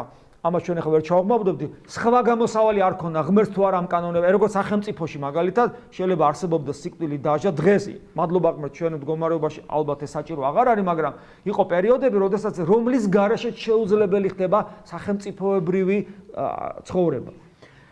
იქ ესე იყო საჭირო, ამიტომ ეს კანონი თავისთავად ღმერთისგან მოცემული და საჭირო კანონი იყო. ქრისტე ამ კანონის წინააღმდეგ ვერც წავა და არც წავა. მაშინ, იმიტომ რომ ეს არის ძველი აღთქმის კანონი, რომელსაც საღვთო წარმომავლობა აქვს, რომელიც საჭირო იყო მაშინ. მაგრამ საოცარ რაღაცას გვთავაზობს. ქრისტე კანონის წინააღმდეგ არ მიდის. ნახეთ რას ამბობს. ვინც უცოდველია, პირველი იმან დაკრიბოს, ანუ დაესროლოს ქვა. ნახეთ, არ უარყოფს რა კანონს. კანონის აღსრულება გადაყავს ზნეობრივ სულიერ სიმაღლეზე აყავს. კი ბატონო, კანონი აღსრულდეს, ჩასაქოლია. მაგრამ მოდი ესე გავაკეთოთ, ვინც უცოდველია, იმან გააკეთოს ეს. ანუ ვისაც აქვს უფლება უცოდულობიდან გამომდინარე. ხო მაგარი რამეა. ეს რას ნიშნავს, იცით? ეს ნიშნავს იმას, როდესაც ჩვენ გვაქვს კონფლიქტი ადამიანთან და ჩვენ მას მიწასთან გავასწორებთ ხოლმე. მე რა კითხე შენ თავს, შენ გააქვს ამის უფლება. როგორც კი აი ამ კუთხით შეხედავ საკუთარ თავს, აღმოაჩენ, როგორც ის დედაკაცი გადარჩა და ერთი ბოროტება არ მოხდა იქ, ხო? ასევე უამრავი სიტუაცია მოგვარდება, როცა ჩვენ როცა მე მართალი ვარ და ჩემი სიმართლის თვალსაზრისი ეს ადამიანი ჩასაქოლია, ეს ადამიანი გასაკიცხია, ეს ადამიანი დასასჯელია. კი ბარა კითხია ბა შენთან.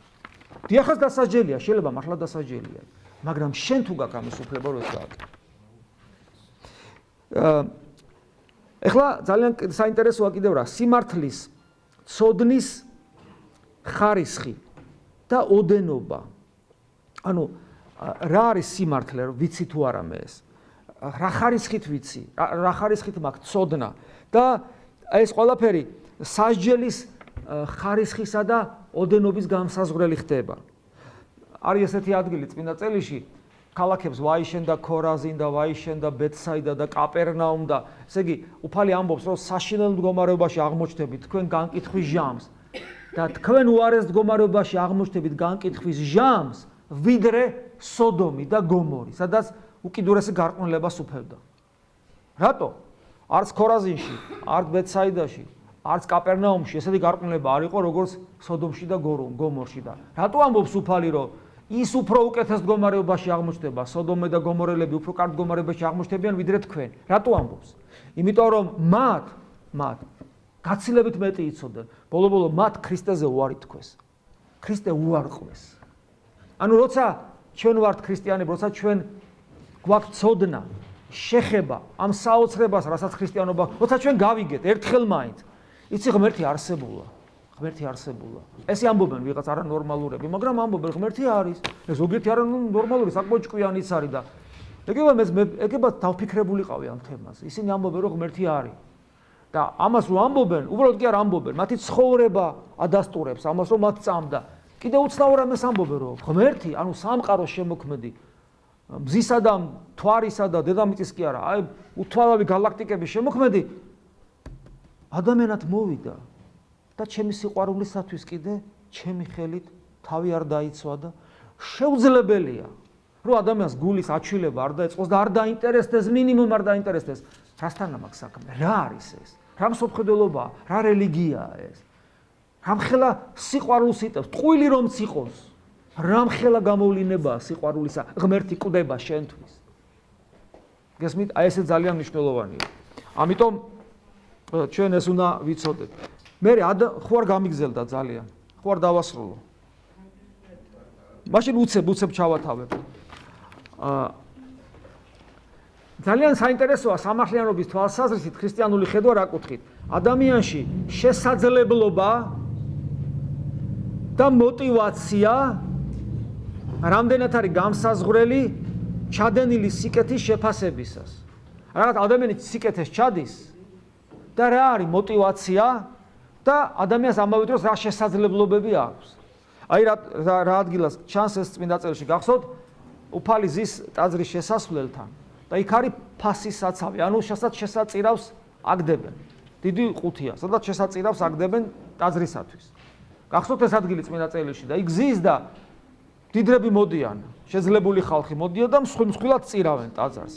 და იქ მოდის ერთი ქვრივი დედაკაცი, რომელსაც არაფერი არ გაჭირვებული, გაუბედურებული, უპატრონო, ასაკოვანი, დაგლახაკავებული და ორი მწვლილი, ორი გროში წარმოედგინოთ, თქვათ რომ წარმოვიდგინოთ, თქვათ 20 თეთრიანი რაღაც ესე რა და ის ჩააგდო. და ქრისტე ამბობს საოცარ რაღაცას, აი ამ დედაკაცმა, ნახე რამდენი შეწირა, ამ დედაკაცმა ყველაზე მეტი შეწირა. იმიტომ რომ იმათ ნამეტნავისაგან, აი ბევრი რო აქ და რაღაც ისე და რაც ქონდაო, სულ შეწირაო. ესე იგი სიკეთის შეფასება ნაგე როგორ ხდება, რა შესაძლებლობა გაქვს და мотиваცია როგორ. ამ დედაკაცს ნახე შესაძლებლობა რაც ქონა, სულ გასცა და мотиваცია რა არის ნამდვილი სიყვარული ღმერთისა, თავგანწირვა. ესია ყველაფერში აბსოლუტურად. როცა ადამიანი სიკეთეს აკეთებს, თუ სიკეთეს არ ახლავს ჯანსაღი мотиваცია, სწორად მოტივირებული თუ არ არის, ის სიკეთე არ არის. და ჩვენ ძალიან ხშირად თავს ვიტყვილებთ ხოლმე, როცა რაღაცას ვაკეთებთ, ვფიქრობთ, რომ აი სიკეთე გავაკეთე და კითხე შენ თავს, აბა რითი იყავი მოტივირებული. კიდევ ერთი, სიტყვასთან დაკავშირებით. სიტყვის რაობა, აი ჩვენ ძალიან ხშირად, როცა სამართლიანობაზე და უსამართლობაზე ვსაუბრობთ, ის ადამიანი განაწყენებული ჩემზე. კაცო, რა უნდა, რა განაწყენდა, რა სიმართლე უთხარი მაგას, რაღაც ისეთი რა უთხარი. და ამ დროს სიტყვა თქვი ისეთი, რომ პირდაპირში გულში გაიარა დანასავით და შენ ამას ვერ გძნობ. იმიტომ რომ ფიქრობ, რომ სიტყვა არაფერი არ არის და სინამდვილეში ნახეთ უფლის სიტყვებია სახარებაში. სიტყვითა შენითა განმართლდები და სიტყვითა შენითა განისჯები. სიტყვას ძალიან დიდ მნიშვნელობას ანიჭებს ქრისტე.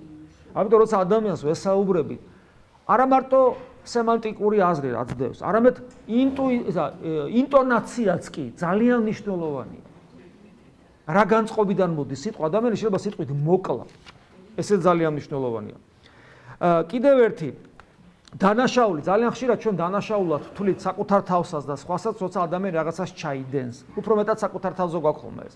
სინამდვილეში ღვთის წინაშე დანაშაული, ღვთაებრივი კანონის წინაშე დანაშაული არის არა მხოლოდ ჩადენილი საქმე, არამედ შინაგანი მდგომარეობა, რომელიც შეიძლება არ განივთებულა, მაგრამ შიგნით არსებობს. შინაგანი მისწრაფება, აი მაგალითად გახსოვთ ეს სიტყვები უფლისა, ვინც გულსა შინა იმრუშა, მან იმრუშა. გესმით, თუმე გულში ადამიანს ვღალატობ, თქო მეუღლეს ღალატობს ადამიანი, ხო? ან რაღაც აი და იმის აღსრულების შესაძლებლობა არ ეძლევა გარკვეული მომიზეზებით. ეს ადამიანი ღვთის წინაშე ასეთად ითვლება მაინც. იმიტომ რომ შინაგანი მდგომარეობაა მთავარი ადამიანის. რა თქმა უნდა, ჩადენილი ცოდვა კიდევ უფრო ამძიმებს, მაგრამ არსობრივად ეს ადამიანი, ხო, ამ მდგომარეობაშია. არ ვლაპარაკობ ადამიანში, რომ მიდის ბრძოლა. მე გულისხმობ იმას, როცა ადამიანში ეს არის გულის თქმა, რაღაცა ცუდისკენ, თქვა იმის მოკლა უნდა, იმის ჩაძირვა უნდა, იმის დაჩაგორა უნდა, ეს უნდა, ის უნდა, ის უნდა, უბრალოდ ვერ აკეთებ, შესაძლებლობები არ აქვს. მაგრამ ეს არ ვლინდება, გარეგნულად კეთილშობილი ადამიანი. ეს არის. ანუ შინაგანი მდგომარეობა, ანუ ქრისტიანობა გვეუბნება, რომ შინაგან ადამიანს მიაქცია ყურადღება, იმიტომ რომ შენ შეიძლება გარეგნული სიმართლით, გარეგნული სამართლიანობით ძალიან მოწესრიგებული მოქალაქე იყო. ძალიან. მაგრამ შიგნით დემონური მდგომარეობა ქონდეს. და ეს ძალიან მნიშვნელოვანია. რა გვიოლებს ცხოვრებას ამ უსამართლო გარემოში? მე ესეთი ქვესათაური გავუკეთე. სასუფეველის სიმართლე გვიოლებს ამ სოფელში ცხოვრებას. აი ნახეთ როგორ ამბობს მათემახარებელთან უფალი მე-6 თავში. თქვენ ეძიებდით პირველად სასუფეველსა ღვთისასა და სიმართლესა მისსა. სასუფეველი საერთოდ ღმერთთან ყოფობას ნიშნავს. და მის სიმართლეს ეძებდით. და ამ ცხოვრების სულ პრობლემებს ნახე როგორ გვიწყვიტავს და ყოველივე რაც თქვენ გინდათ, შეგეძინოთ თქვენ. ანუ თქვენ ბევრი რამე გინდათ. რა თქმა უნდა თქვენ უნდა იშრომოთ, მაგრამ შრომას ნაყოფი ყოველთვის არ მოაქვს. მაგრამ თუ თქვენ გულით ყოველთვის ღმერთს ეძებთ და ღმერთ ღვთაებრივ სიმართლეს, თქვენ შრომას ყოველთვის მოყვება.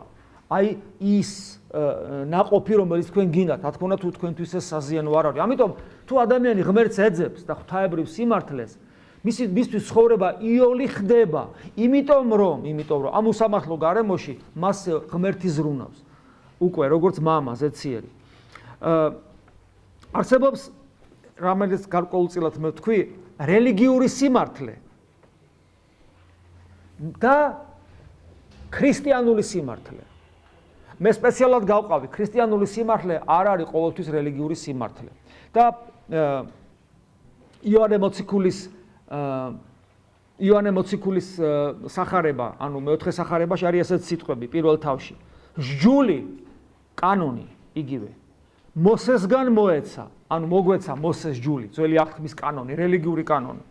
ხოლო მადლი და ჭეშმარიტება, ანუ მადლი და ღვთაებრივი სიმართლე, მადლი და ჭეშმარიტება ქრისტე იესოს მიერ იქმნა. ნახეთ როგორ დააპირისპირა იოანემ და მე პავლე მოციქული ამას სულ უპირისპირებს ერთმანეთს. კანონი, სჯული, რელიგიური და ქრისტე. ქრისტეს სიმართლე. და ძალიან ხშირად სამწუხაროდ ადამიანები, რომელიც ახალი აღთქმის ჩვენ ღვთლები ვწოდავთ ამაში ძალიან ხშირად, როცა ახალი აღთქმის ეკლესიაში, თითქოს ძველი აღთქმის პერიოდში ვიყოთ, თითქოს ძველი აღთქმის ეკლესიაში ვიყოთ, წინა პლანზე წამოწეული არა ქრისტე, არამედ წესი და კანონი. და ამით ჩვენ მდგომარეობას ისევ ძველ აღთქმაში ვაბრუნებთ და ის ადამიანები, რომლებიც ჩვენ გვისმენენ, იმათა ძველ აღთქმაში ვაბრუნებთ. ეს ქრისტიანობა არ არის. ესენი დაპირისპირებაშია ერთმანეთში. უფრო სწორედ ვიტყვით მაშინ. მოდი ესე დაპირისპირება არ გვინდა, იმიტომ რომ ის იცხო ღვთისგან იყო თავის დროზე, ადამიანს ჭირდებოდა ეს. ეს არის განვითარება, კანონი განვითარდა ქრისტიანულ ჭეშმარიტებაში და თავისუფლებაში. და თუ არ განვითარდი რელიგიურად ამ კუთხით, ხო?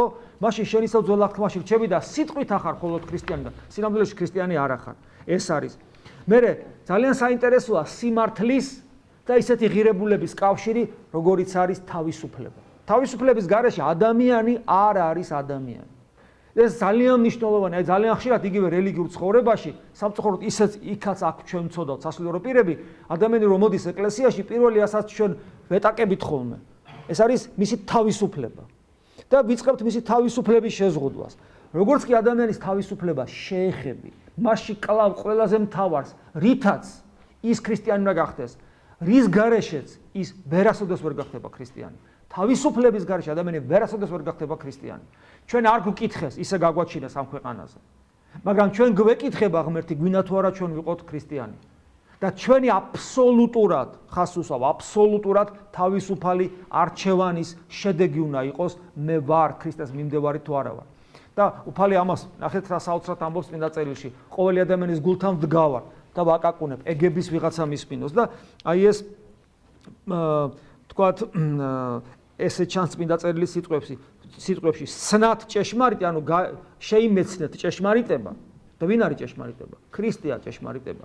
მე ვარ ჭეშმარიტება, ქრისტე ამბობს. შეიცან ჭეშმარიტება და ჭეშმარიტება მან გაგანთავისუფლეს თქვენ, ეს ქრისტეს სიტყვებია იოანე მახარებლის მიერ. ანუ განკაცებულ ჭეშმარიტებასთან ერთობა ჩვენ გათავისუფლებს. რისგან? აი გახსოვთ სამი კანონი, გულისთქმაი ხორცთაი, გულისთქმაი თვალთაი და სიამაყე ამასოფლის, აი იმისგან, რომელიც მართავს ჩვენ არსებას და ჯოჯოხეთად აქცევს სამსამყაროს, იმის მონობისაგან განთავისუფლებს ქრისტესთან ერთობა. სიმართლე და ჩვენ რითაც დავიწყეთ, აი ამით უკვე თითქმის უკვე ვამთავრებთ. როგორც ვთქვით, ჩვენთვის სიმართლეში ძალიან მნიშვნელოვანია იგი, ანუ სიმართლე როგორც თეოლოგიური კატეგორია. და ნახეთ, საიდან მე რაც წეღანაც გითხარით, ეხლა და გავიმეორებ. მე ვარ ჭეშმარიტება. ჩვენ ვსაუბრობთ სიმართლეზე და ჭეშმარიტება სიმართლეს სინონიმია გარკვეულწილად შეიძლება ესე ითქვას. ნახეთ, ჭეშმარიტება, ანუ სიმართლე, ყოფილა ცოცხალი არსება. ცოცხალი არსება, სამყაროს შემოქმედი. და როგორ შეიძლება ადამიანმა გაიგოს, მოაწყოს სამართლიანი საზოგადოება, სამართლიანი სამყარო. როგორ შეიძლება ჩვენ გქონდეს სამართლიანი ურთიერთობა ერთმანეთში და სამართალმა პური ჭამოს, როგორ შეიძლება თუ არ გვეცოდინება, რომ სიმართლე არის ცოცხალი არსება, ჩვენთან მოსული ღმერთი. ეს არის თეოლოგიური ხედვა ამ საკითხისა, ეს არის ქრისტიანული ხედვა. და ეს ნიშნავს იმას, რომ მე თუ ქრისტესთან ერთობა მექნება და ზიარება სიტყვა რა არის? ერთობა ქრისტესთან. ესე გამოდის რომ ჩვენ ვხდებით რა ქრისტეს მსგავსნი, ეს არის რელიგიური ცხოვრების მიზანი. ესე იგი ჩვენ ვინკურნებით აი იმ სულისაგან, გულისთქმაი ხორცთაი, გულისთქმაი თვალთაი და სიამაყე ამასოფლისა და ვხდებით ახალი ადამიანები. ესე იგი თუ ჩვენ გვინდა სამართლიანი საზოგადოება გქონდეს, თუ ჩვენ გვინდა მეტნაკლებად მოწესრიგდეს ჩვენი სამშობლო, ჩვენი ურთიერთობები, ჩვენს ოჯახში სიმშვიდეს უფევდეს, მაშინ ჩვენ უნდა გავხდეთ ის კი არა, მე უნდა გავხდე ქრისტიანი, ანუ ახალი ადამიანი, რომელსაც ვეღარ აკლებს ამასოფლის სული და კანონები ზიანს, გულისთქმაი ხორცთაი, გულისთქმაი თვალთაი და სიამაყე ამასოფლისა. მე უნდა გავხდე. შენც თუ ესე იფიქრებ, შენც და შენც, მაშინ ჩვენ შევქმნით დედამიწაზე 60 შეიძლება ასე ითქვას და ის რომ ადამიანი ახალ არსებად უნდა იქცეს, მე რამდენიმე ამონარიც კომენტარის გარეშე წაგიკითხავთ წმინდა წერილიდან. ვინც ქრისტეშია, ახალი ქმნილებაა. მშობლებმა ძველი ქმნილებად გაგვაჩინა, ადამიანის გენეტიკური მემკვიდრეობა გვაქვს ჩვენ. და ვინც ქრისტიანი ხდება, ის ახალი ქმნილებაა. ძველმა გამლო და აჰა, ყოველივე არის ახალი. ეს არის მეორე კორინთელთა მიმართ ეპისტოლე მეხუთე თავი. შემდეგი, ქრისტე იესუის მიერ არც წინა დაცვეთილება, არც შემძლებელ არც წინა დაუცვეთელობა, გარეგანი კანონი და გარეგანის ჯული, ანუ გარეგანი რელიგიური ცხოვრება იმდენად მნიშვნელოვანი არ არის. არამედ ახალი დაბადებული. მთელი ქრისტიანული ცხოვრების არსი ისა, რომ ახალი ადამიანად იქცე, ახალ ადამიანად, არა იმად, როგორც დედამ და მამამ გაგაჩინა, ახალ ადამიანად. ეს არის გალატელთა მიმართ ეპისტოლეს მე-6 თავი. შემდეგ, ნუ ეცრუებით ერთმანეთს, ნუ ვატყილებთ, რაკიღა უკვე შემოიძარცვეთ ძველი კაცი, ძველი ადამი, მისი ყოველი საქმით ურთ, ხორცთაი, თვალთაი სიამაყე სოფლისა. მისი ყოველი საქმით ურთ და შეიმოსეთ ახალი, რომელიც განახლდება შემეცნებით. ანუ ჩვენი პიროვნებაა ჩართული ახალი ადამიანის შექმნაში ჩვენში და ჩვენი ნების გარეშე არ ხდება. შემეცნებით მისი შემოქმედის ხატად. ამ შემეცნებაში ჩვენი შემოქმედის მამის ხატად უნდა განმვითარდეთ. სადაც არ არის კვლავ გარეგანი კუთვნილებები, ბერძენი და იუდეველი. ანუ ამ შემთხვევაში ეს ნიშნავს ნაციონალური კუთვნილება. წინადაცვეთილობა თუ წინადაუცვეთელობა, რელიგიური კუთვნილება, კვლავ ბარბაროსი სკვითი, მონა თუ თავისუფალი, სოციალური კუთვნილება. გესმით? ამ ყველაფერს ამ თავის ღირებულებები აქვს, მაგრამ ეს მთავარი აღარ არის. არამედ ქრისტეა ყველაფერი და ყველაფერში. სანამ ესე არ იქნება. არასოდეს არ იქნება ის, რაც ჩვენ გვინდა იყოს.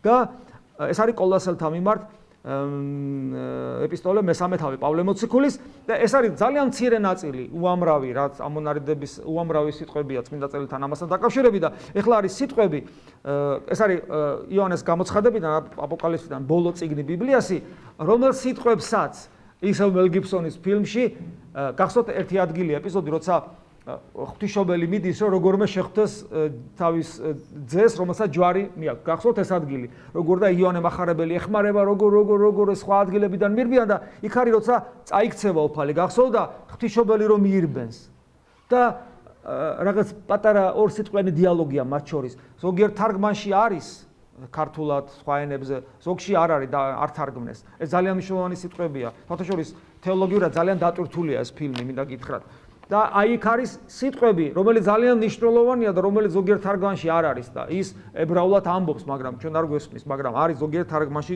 კარგ თარგმანში კინოს გულისხმობ. იქ არის ამ სიტყვების პერიფრაზირება, რასაც ახლა წავიკითხავ. ქრისტეს სიტყვებია და თქვა მჯდომარემან მან საყდარსა ზედა.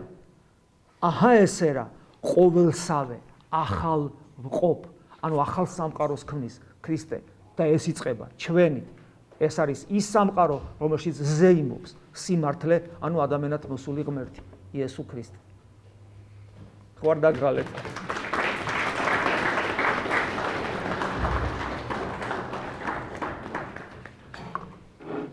თუ კითხვებია? ეხლა ჩვენ დროს შევხედოთ. ეხლა არის 4:09. 4 საათზე დავასრულოთ ალბათ. ადრე ესე იგი ჩემი ღლობის პირველ პერიოდში 4 საათიანიც ჩამიტარებია და მე რამდენიმე დღე სულად ვიყავი ხოლმე. ეხლა 2 საათით და იცით მე მოთხოვნა მე უჩნდებათ კიდე სურვილი.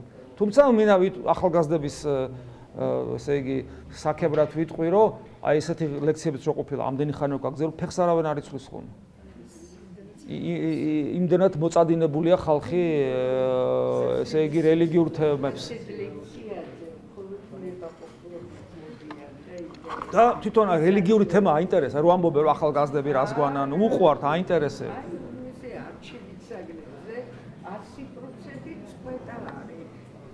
ასე რომ ჩვენ კაი ახალგაზრდები გვყავს, რომელსაც უნდათ განათლება. ლუციფერის რაპიდაპირ ეშმაკს მივახდით კაცო.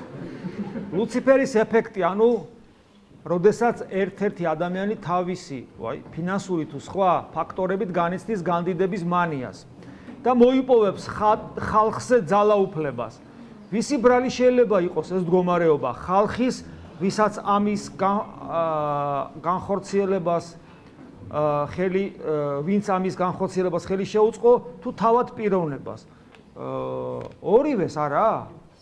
ორივეს, იმიტომ რომ ერთი რომელმაც სახარებაში არის, აი რაც მე გითხარით წეღან, აი ეს გულისთქმები რომ ჩამოვთვალეთ სამი ამ ქვეყნიური სახარებაში გახსოვთ, ამ კუთხით უნდა ეშმაკს აცდუნოს ქრისტე და მაღალ მთაზე რო აიყვანს და აი გულისთქმაი თვალთაი. გულისთქმაი თვალთაის აი ამ ცოდვით ცდუნებას როგორ ახდენს ქრისტეს ცდუნებას გონია რომ ეგება ვაცდუნო, იმიტომ რომ ბოლომდე ვერ ერკვევა ეშმაკი ვინ არის ქრისტე და ეუბნება, ხედავ მთელი მსოფლიოს სახელმწიფოები ძალაუფლება. ეს ყველაფერი ჩემია და მე მოგცემ შენ ამას. და აი აქ არის ძალიან საინტერესო ადგილი. ოღონ ერთ პირობა. დაეცი და თაყვანი მეცი მე. ანუ თუ ადამიანს აქ ავამტყოფური მანია ძალაუფლების მოხვეჭისა, ყოველთვის ეს ხდება კომპრომისზე მთავარ საკითხში. მან თუნდაც არარელიგიური იყოს და ამის ესე იგი დეკლარირება არ მოხდეს, შინაგანი მდგომარეობით ეს ხდება თაყვანისცემა ეშმაკისადმი. ანუ ის მიდის, ის წავა ყველაფერ ცუდზე. თუ ცხოვრების აზრისი არის აი ეს. ამიტომ რა თქმა უნდა, ესეთი ადამიანი დამნაშავეა, მაგრამ ხალხი, რომელიც თავის მანიპულირების შესაძლებლობას აძლევს ადამიანებს, ეს ხალხის დამნაშავეა. იმიტომ რომ ამ ხალხს, რომ ვიზეც ხდება ეს მანიპულირება, არ აქვს შეფასების კრიტერიუმები. რითი შეაფასოს რაიმე მოვლენა. ჩვენ პოლიტიკურ არჩევნებში მაგალითად, ხო, აი თუ ჩვენ მაგალითს მოვიყვანთ, მე მახსოვს ყველა ეს არჩევნები, ხო, ეროვნულ მოძრაობაშიც ვიყავი თავის დროზე, 9 აპრილის მონაწილეც ვარ, მე მახსოვს ის კომუნისტური მმართველობის ბოლო პერიოდი და მე მოყოლებული არასოდეს ქართველ ხალხს. ნუ მე მთლიანად მასიურად ყველა ადამიანი როგორ დავადანაშაულო, მაგრამ მასობრივად არასოდეს ჩვენ ქართველ ხალხს პოლიტიკური არჩევანი არ გაუკეთებია ისე რომ მას ქონებოდა სწორი ხედვა და სწორი კრიტერიუმების შეფასების.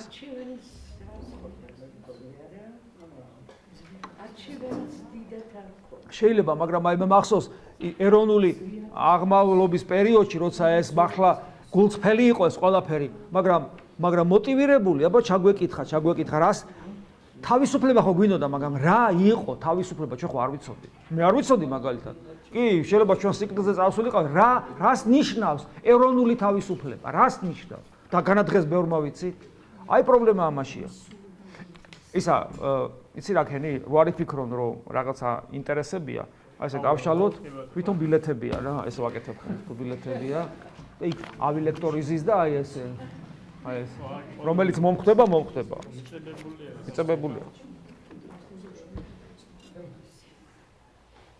თქვენი სიმართლით აჯობეთ ან მომავალში აჯობებთ ფარისევლებსა და მწიგნობრებს, ან რა უნდა გააკეთოს ადამიანმა მისთვის რომ აჯობოს მათ. ხო, ესე იგი მე წეგამ თქვი რომ უფალი გვეუბნება უნდა ვაჯობოთ და თუ ვერ ვაჯობებთ სასუფეველში ვერ შევალთ და მე ვთქვი რომ რაოდენობრივი მახასიათებლით ვერ ვაჯობებთ, იმიტომ რომ მათზე უკეთი ვერც გულმოდგინება გვექნება. რა ვიცი, ვერც ზნეობრივი ცხოვრებით შეიძლება ვერ ვაჯობო და ვერც წმინდა წერილის ცოდნით და თეოლოგიური განათლებით. ეს არის ხარისხობრივი ანუ თვისობრივი განსხვავება და ეს არის პირდაპირ ვთქვათ, ყოველგვარი ხა მოკიბის გარეშე შეიძლება ასე ითქვას, ეს არის პიროვნული ურთიერთობა ქრისტესთან. პავლე მოციქულიას ამბობს, ვისაც სული ქრისტესი არ აქვს, იგი არ არის მისი. აი, ეხლა ვიმყოფებით ეკლესიური თვალსაზრისით სამარიტელი დედაკაცის კვირაში. სამარიტელი დედაკაცი იყო, აი ეს სახარება წაკითხული იქნა გუში. ეს იყო ადამიანი, რომელიც რელიგიური ცხოვრებითაც სწორად არ გამოირჩეოდა, იმიტომ რომ ნახევრად წარმართული და ნახევრად იუდაური სარწმუნოება ჰქონდა ეს ერთი. და მეორე, არც ზნეობრივი ცხოვრებით არ გამოირჩეოდა. იმიტომ რომ 5 ქმარი ყავდა და ეხლა ვინც ყავდა კიდე მე-6, ის არ იყო მისი ქმარი. რა ქვია ეხლა, ხო?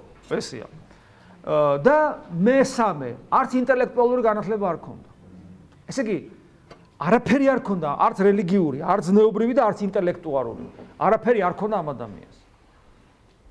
ისეთ რამეს ეუბნება ქრისტე, რაც არ უთქვავს მოციქულებისათვის, ჯერ. არ უთქვავს სინედრიონის წევრი ნიკოდიმოსისათვის. და მას უთხრა. და ამით იცი რა გააკეთა უფალმა? რატო უთხრა მაინც მას კაცო, მოციქულისის უთქვა და დაიწერებოდა, ხო? რაც დაიწერა, ყველაფერი ჩვენ სამოძღვრებლად დაიწერა, უთხრა მას იმიტომ, რომ აი ესეთი გაუნათლებელი და ესეთი უინტელექტო და ესეთი ზნეობრივი მახასიათებლებით ალბათ აქაც ესეთი არ იქნებით. ასე ვფიქრობ. და გეუბნება, რომ აი იმას ხომ უთხარი ეს ნიშნავს, რომ შენც მაგას გეუბნები. და რა უთხრა? რა არის მთავარი სულიერ ცხოვრებაში? სულიერ ცხოვრებაში მთავარი არის არა გარეგანი წესები, რომელიც საჭიროა, აუცილებელია, მაგრამ არ არის მიზანი. მიზანი რა არის? ღმერთთან პიროვნული ერთობა, რომელიც შენს გულს გადააქცევს მადლის წყაროდ. და მადლის წყარო ისე ძლიერია შენში, რომ შენში ის იქცევა წყაროდ, რომელიდანაც მდინარეები მიედინებიან მარადიული სიცოცხლისკენ, რომელიც შეიგრძნობა, განიცდება შენს მიერ. და იქცევი შენ ღვთის ტაძრად. აი ეს არის, ანუ და როცა შენ კი აღარ ახარ ცოცხალი, არამედ შენში ცოცხლობს იესო ქრისტე და შენ ქრისტეს თვალებით უყურებ ამ სამყაროს. როგორც ქრისტე აზროვნებდა, ისე აზროვნებ. როგორც ქრისტე ცხოვრობდა, ისე ცხოვრობ. ჭეშმარიტად მოწაფე, მეგობარი და ძმა ხარ ქრისტესი და შესაბამისად შვილი, ზეციურ მამისა. აი ეს არის. ეს ყველაფერი იწყება სწორი რელიგიური ცხოვრობით, რომელსაც ქვია პიროვნული ურთიერთობა ღმერთთან. ამ ყველაფერს კიდე სხვა სიტყვა აქვს, ბერძნული სიტყვა ისიხაზმი, ისიხიაქვი, ეს არის სიღრმისეული მყუდროებაში, დუმარებაში, შიგნით, არა ბაგებით, შიგნით კავშირი ღმერთთან, მასთან პიროვნული ძიება, რომელიც ისწავლება გონიერი ლოცვით, იესოს ლოცვას გულისხმობ, რომელიც დატვირთული, აი, როგორც ჩიპს რო დატვირთავ, რაღაც დიდი ინფორმაციით. აი ეს 3-5 სიტყვა უფალო იესო ქრისტე შემიწყალე მე, ეს 5 სიტყვა იტვირთება დიდი ინფორმაციით და ეს ინფორმაცია მოიპოვება და შემოდის შენ ცნობიერებაში წმინდა წერილიდან და ხშირი ზიარებით. ეს არის ის გზა. თუ ამ გზას ადამიანი არ ადგას და თუ ადამიანი თავის ეკლესიურ ცხოვრებაში კმაყოფილდება გარეგანი ლოცვების ესე ტატატატატა რო კითხულობს ლოცვებს ადამიანი და წირვაზე დგას და ნახევრად ძინავს და არ ესმის და აქ ჩვენი ბრალიც არის, იმიტომ ვერაფერს ვერ ვაგებინებთ და წმინდა წერილი არ იცის და ნუ რაღაც გარე სასწაულებზე გამოდევნებით და ასე შემდეგ, ესეთი ადამიანი რა თქმა უნდა ვერ აჯობებს აი ამას ასეთ საუბრობთ. აი ფარისევლების და მამაო შესაძლებელია თუ არა რომ ადამიანმა ამ შემთხვევაში მამაკაცმა რომელ შემთხვევაში დიდი სიყვარულის გამო შეძლოს ხასიათის შესვლა როგორია ხასიათის ქრისტიანული გაგება რომელ შემთხვევაში შეიძლება გაგრძელება რაღაცა რა აბა რა ვქნათ ახლა რომელ შემთხვევაში არა არ წერია ხო დიდი სიყვარულის გამო ხასიათის შეცვლა როგორია ხასიათის ქრისტიანული გაგება იცი რა მე ხლა თუ წინ რამ ერთი რამე არის ადამიანს თავისთავად არაფერი შეცვლა არ შეუძლია. ცოტათი კი რაღაც დიაპაზონში როგორ არ შეუძლია, კაცო, ძაღლი იწვნება და ადამიანს როგორ არ შეუძლია. ხო გასაგებია, მაგრამ აქ ლაპარაკია თვისობრივ ცვლილებაზე. ადამიანს თვისობრივი ცვლილება საკუთარ თავში რომ მოახდინოს არ შეუძლია. ადამიანს ძალიან დიდი დიაპაზონი აქვს. ადამიანი შეიძლება აი ესეთი მაგალითი მომყავს ხოლმე. წარმოიდგინეთ ესეთი ისა რა ქვია გრაფიკ ისა ღერძი დააყოფილი და აქ შეიძლება ბოლო წერტილში დავსვათ ძალიან საყვარელი არსება ღორი გემრიელია გოჭი უსაყვარლესია საჭმელეთ არა ისე ვიზუალურად და აქეთ ანგელოზი და ადამიანს აქვს თავისუფალი არჩევანის შესაძლებლობა და ამ არჩევანში არის თავისუფალი ნახეთ ამ ხელა დიაპაზონი აქვს ხო ამიტომ ადამიანს რა თქმა უნდა შეუძლია ამ დიაპაზონში უფრო მეტი კი და ღორის იქით თქვა თუ ეს ხორციელად იქით შეიძლება დემონი წარმოვიდგინოთ და იქით ღმერთი თავად ხო მამა ღმერთის გავსი უნდა გავხდეთ აი ამ ხელა დიაპაზონი ადამიანი რა თქმა უნდა დიაპაზონში ცვლილება გარკვეული შეუძლია მაგრამ თვისობრივი არსობრივი ცვლილება იქით წანაცვლდეს იქით ხო ეს ღმერთის დახმარებით შესაძლებელია სხვანაირად არ შეიძლება იცით რატო როგორ არის აი ადამიანი წარმოვიდგინეთ გლუვ ორმოში რო ჩასვა რომელსაც არანაირი შესაძლებლობა არ აქვს იქიდან ამოსვლისა და იმიტომ რომ ეს ორმო და ეს ადამიანი ერთი სისტემაა და ადამიანი ამ სისტემიდან ჩაკეტილ სისტემიდან ვეღარ გამოდის მას გარედან ჭირდება დახმარება ამიტომ ამბობს უფალი ვერავინ ვერ შევა სასუფეველში აკლემი უფრო ადულად გაძღრება ნემსის ხვრელში მაგრამ ღმერთის მიერ ეს არის შესაძლებელი და ღმერთთან ურთიერთობა მე მოკლედ ძალიან წეგან გითხარით როგორ უნდა განხორციელდეს ესე იგი ესე ვაიმე ამხელა ეს საერთოდ ესეთი შეხვედრებზე ესეთი დიდი ისინი არ უნდა დაიწეროს იმიტომ რომ ვიკითხოთ რა გვენაგული გასაგებია რომ ჭეშმარიტება სუბიექტურად აღქმადია ისიც მესმის რომ სუბიექტურად აღქმადია მაგრამ თუ ჩემი სუბიექტური აღქმა ობიექტურ მოცემულობასთან ჰარმონიაში არ არის აქ იწყება ხიბლი ფსიქიური აშლილობაც კი ან ფანატიზმი ამიტომ რელიგიურ ცხოვრებაში სუბიექტური აღქმის გარეშე ქრისტიანობა მკვდარია, მაგრამ ობიექტურთან, რომელიც არის გამოცხადება ღმერთისგან, ობიექტურთან მისი კავშირის გარეშე ხიბლის, ფანატიზმის და ასე ფარისევლობის და 1000 წყაროა. ისიც მესმის, რომ ყოველთვის მართალი სწორედ საკუთარი თავი გგონია, მაგრამ როდესაც რეალურად ტანჯავს უსამართლობის ამავების განცდა, როდესაც ვერ უპოულობთ გზას ხსნისას, რა ვქნათ მიპასუხებთ ალბათ ეკლესიაში მიდიო, მაგრამ ხომ ვამბობთ ხსნა ყველგან არისო. თუ თუ ვერსად პოულობთ ამ გზას, რა ვქნათ, როგორ განვაგრძოთ, რას მიშველის ეკლესია, ვინ უნდა დამეხმაროს, თუ კი გათენება აღარ რა გჭირ შვილო, და უბრალოდ ძალიან დამღალა ცხოვრება. ეხლა მომისმინეთ, ეს პასუხი ალბათ ყველასთვის. იცით როგორ არის? აი აქ რა საკიც გიწერია შენ აქ, არ ვასახელებ იმ ასაკს, რომ ვიღაცები არ მიხვდნენ რომ შენ ახარ. მაგასაკის ვიყავი მე, რომ ჩემთვის მეგონა ცხოვრება დამთავრდა. ხო, გესმით ახლა რომ და ვინც დამიწერა აქ არ ახარ. ამას იმედია რომ პატარათი მაინც გჯერათ რომ არ ვიტყვილები ჯვარს ვისახავ. მაგასაკის ვიყავი, მე მეგონა ჩემთვის ცხოვრება დამთავრდა, დიდი განსასწრელი მოვიდა ჩემს ცხოვრებაში და მივადექი ჩიხს. ცხვირით მივადექი ჩიხს და მორჩა, გასასვლელი აღარ არის. რა თქმა უნდა, ეხლა მე არ მოყვები ამ ისტორიას აქედან როგორ გამოვედი, მაგრამ იმის მერე მე ძალიან კარგად ვიცი, რომ ამ სამყაროში ჩიხი არ არსებობს. როგორც კი ცხვირით მიადგები ჩიხს და აღარაფერი აღარ არის გასასვლელი, ხო, იქით და მორჩა დამთავრდა. უნდა წახვიდე ვერტიკალში. და უფალმა ამიყვანა ვერტიკალში.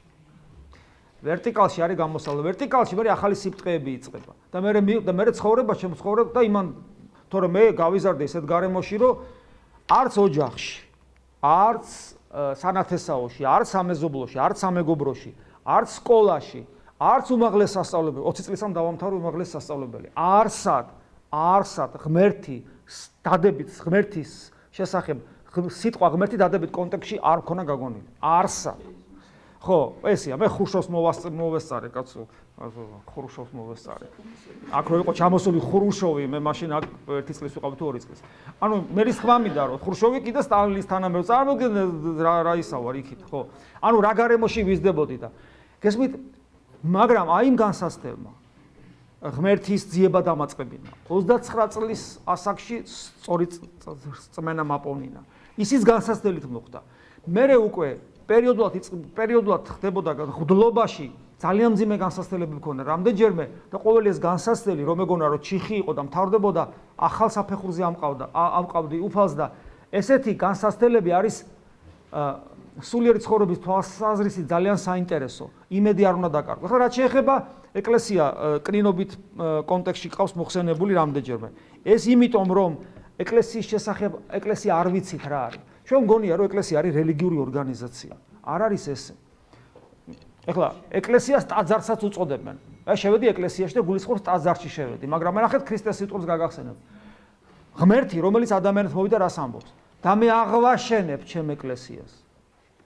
რომელი ეკლესია აშენა ეკლესია? სვეტიცხოველი აშენა? თუ აია სოფია იქ კონსტანტინოპოლში. რას ნიშნავს? ესე იგი, ტაძარი არ არის ეკლესია. მეცაც გეტყვი, არც ორგანიზაცია არ არის ეკლესია, მაშინ ქრისტე ამას არ იტყოდა. მე ხა შეიძლება ოდესმე შევხვდეთ და ეკლესიაზე კიდევ ვისაუბროთ. ეკლესია რა არის? ეს არის დიდი თემა, მაგრამ ერთ რამეს გეტყვით. ღმერთი ხო ადამიანად მოვიდა. ღმერთის ადამიანად მოსვლას აზრი არ ექნება, თუ არ იქნებოდა ეკლესია. ღმერთი ადამიანად იმიტომ მოვიდა. და მისი უმთავრესი საქმე იყო ეკლესიის დაარსება. თუ ეკლესიას არ დაარსებდა, ღმერთის ადამიანად მოსვლა ისტორიულ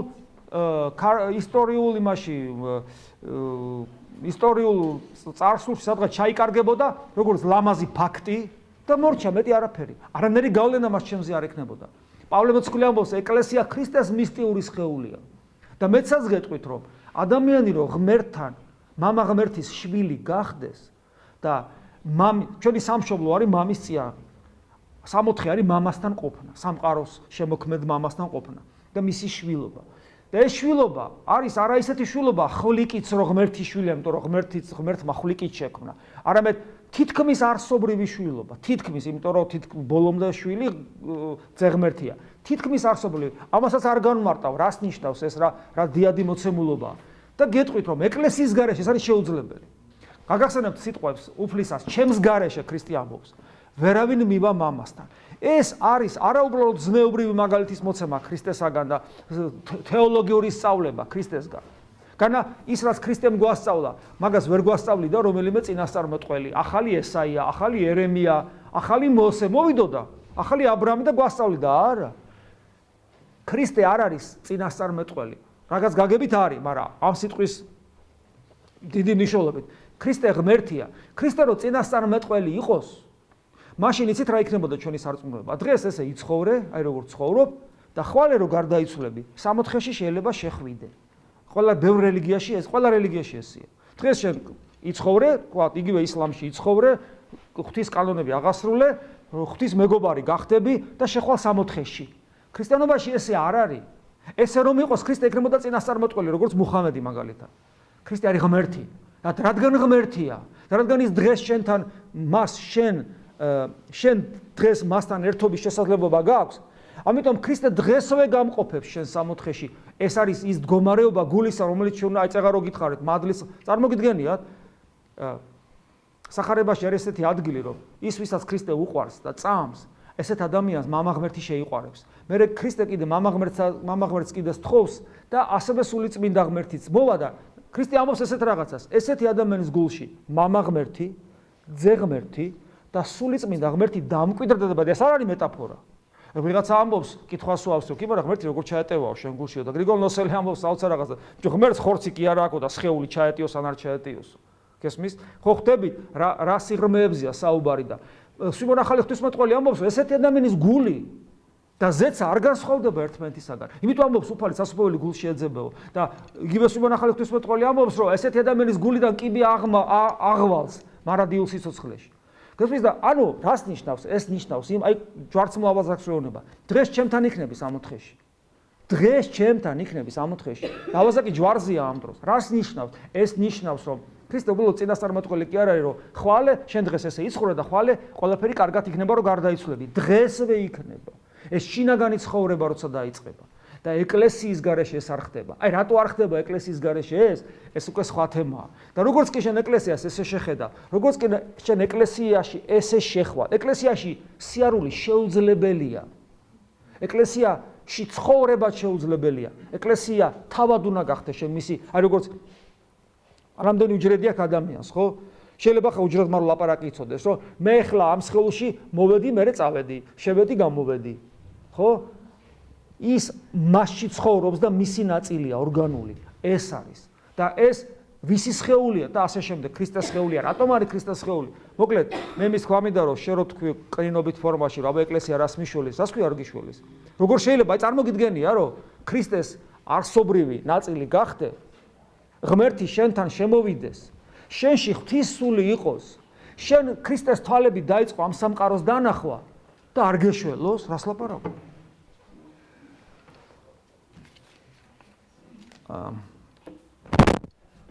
15 წუთი დაგვრჩა ბავშვებო.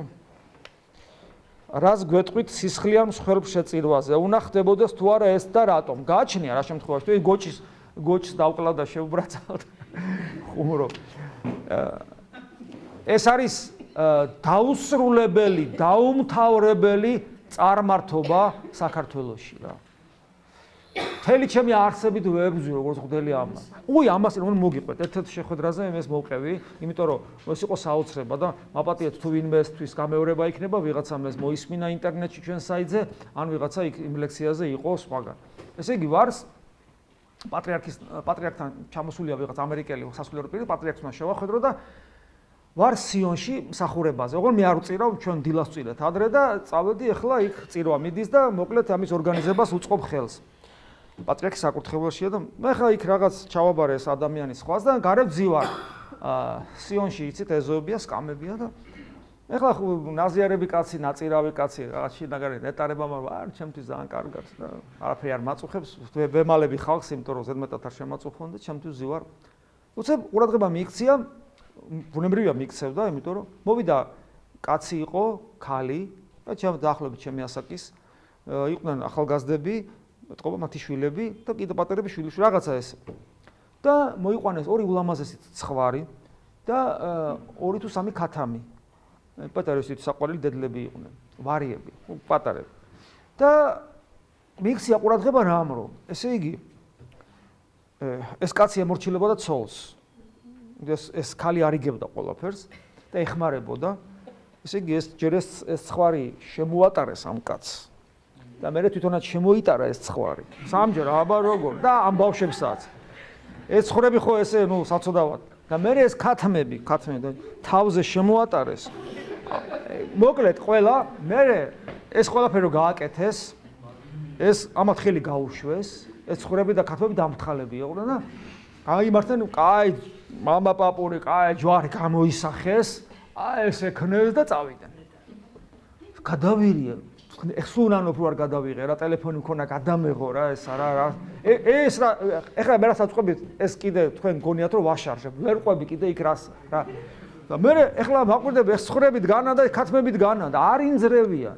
მე დიდი ხანი ვიყავ სანამ წირვა დასრულდებოდა, საერთოდ ფეხი არ მოუწვლიათ. და ცხვრები ბოლომდე ესე დარჩა, ქათმები ცოტა გაშინაურდნენ. გაშინაურდნენ და ერთი ხათამი წამოვიდა ჩემსკენ. ჩვეულებრივ ხო ჩემთან ღდელის და ქათამიზის იქ სხვარი და გასაგებია იფიქრებენ აი ღდელი რომელიც შესაძირავებს იღებს ამ სვერფშეწირვის თვალსაზრისი და არ მოვიდა ჩემ ფეხებთან დაждდა. ვერებ ქშა არსა და არ მიდის. მოვიდა დაიმალა.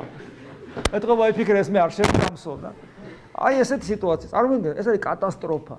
დატოვა ეკლესიაში.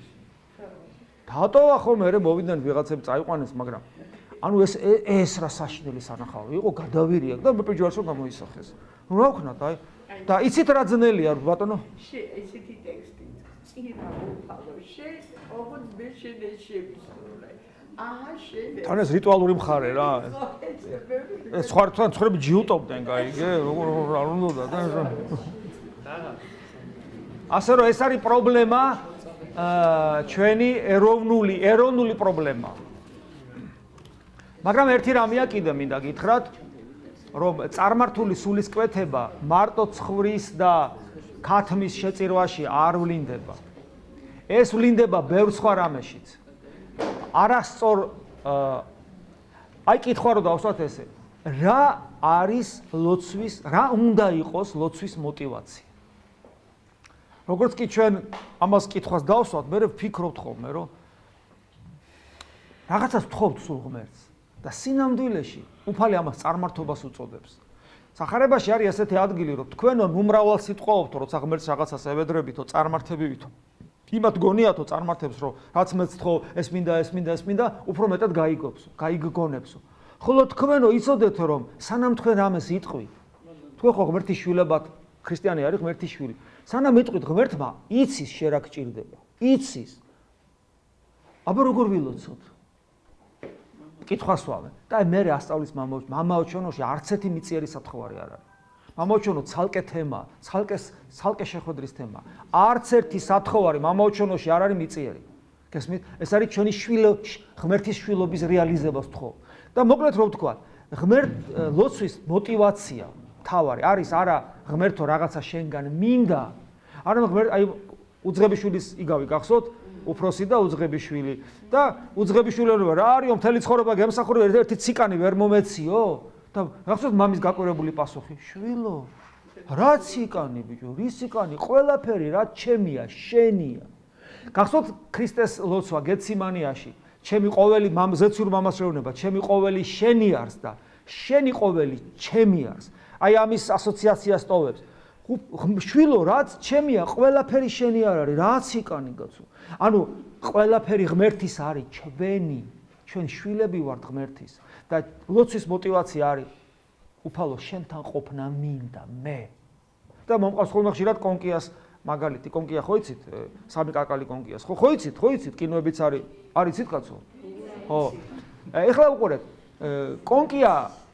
კონკია ბედნიერი რა შემთხვევაში აი ორი ვარიანტი წარმოვიდგინოთ პრინცი ჯვარი წერია მოკვდა და დარჩა ქონება კონკიას და მეორე შემთხვევა პრინცი გაღარიბდა და ქონება დაკარგა და ღარიბღატა კი დარჩა კონკიას პრინცი რომელ შემთხვევაში იქნება კონკია ბედნიერი და ის დანარჩენ დედინაცვლის შვილები რო იყვნენ ისინი ესე იგი ნახეთ აი სურათ ეს არის პირველ შემთხვევაში ესე იგი მე ურთიერთობა იმ დედინაცვლის შვილების შემთხვევაში მე ურთიერთობა პრინცთან პრინცი კი არ მაინტერესებს ის იქიდან რაც მოდის ეს ქონება ხო და კონკიასათვის იბას მნიშვნელობა არ აქვს რა მოდის კი მოდის მაგრამ მნიშვნელობა არ აქვს მისთვის თავარია პრინცი აი ესია ღმერთთან პიროვნული ერთობა და აი ეს თუ არ იქნა დომინანტი ჩვენ წარმართობას ვერ ავწდებით რაც არ უნდა ცხარს გვერდი აუვაროთ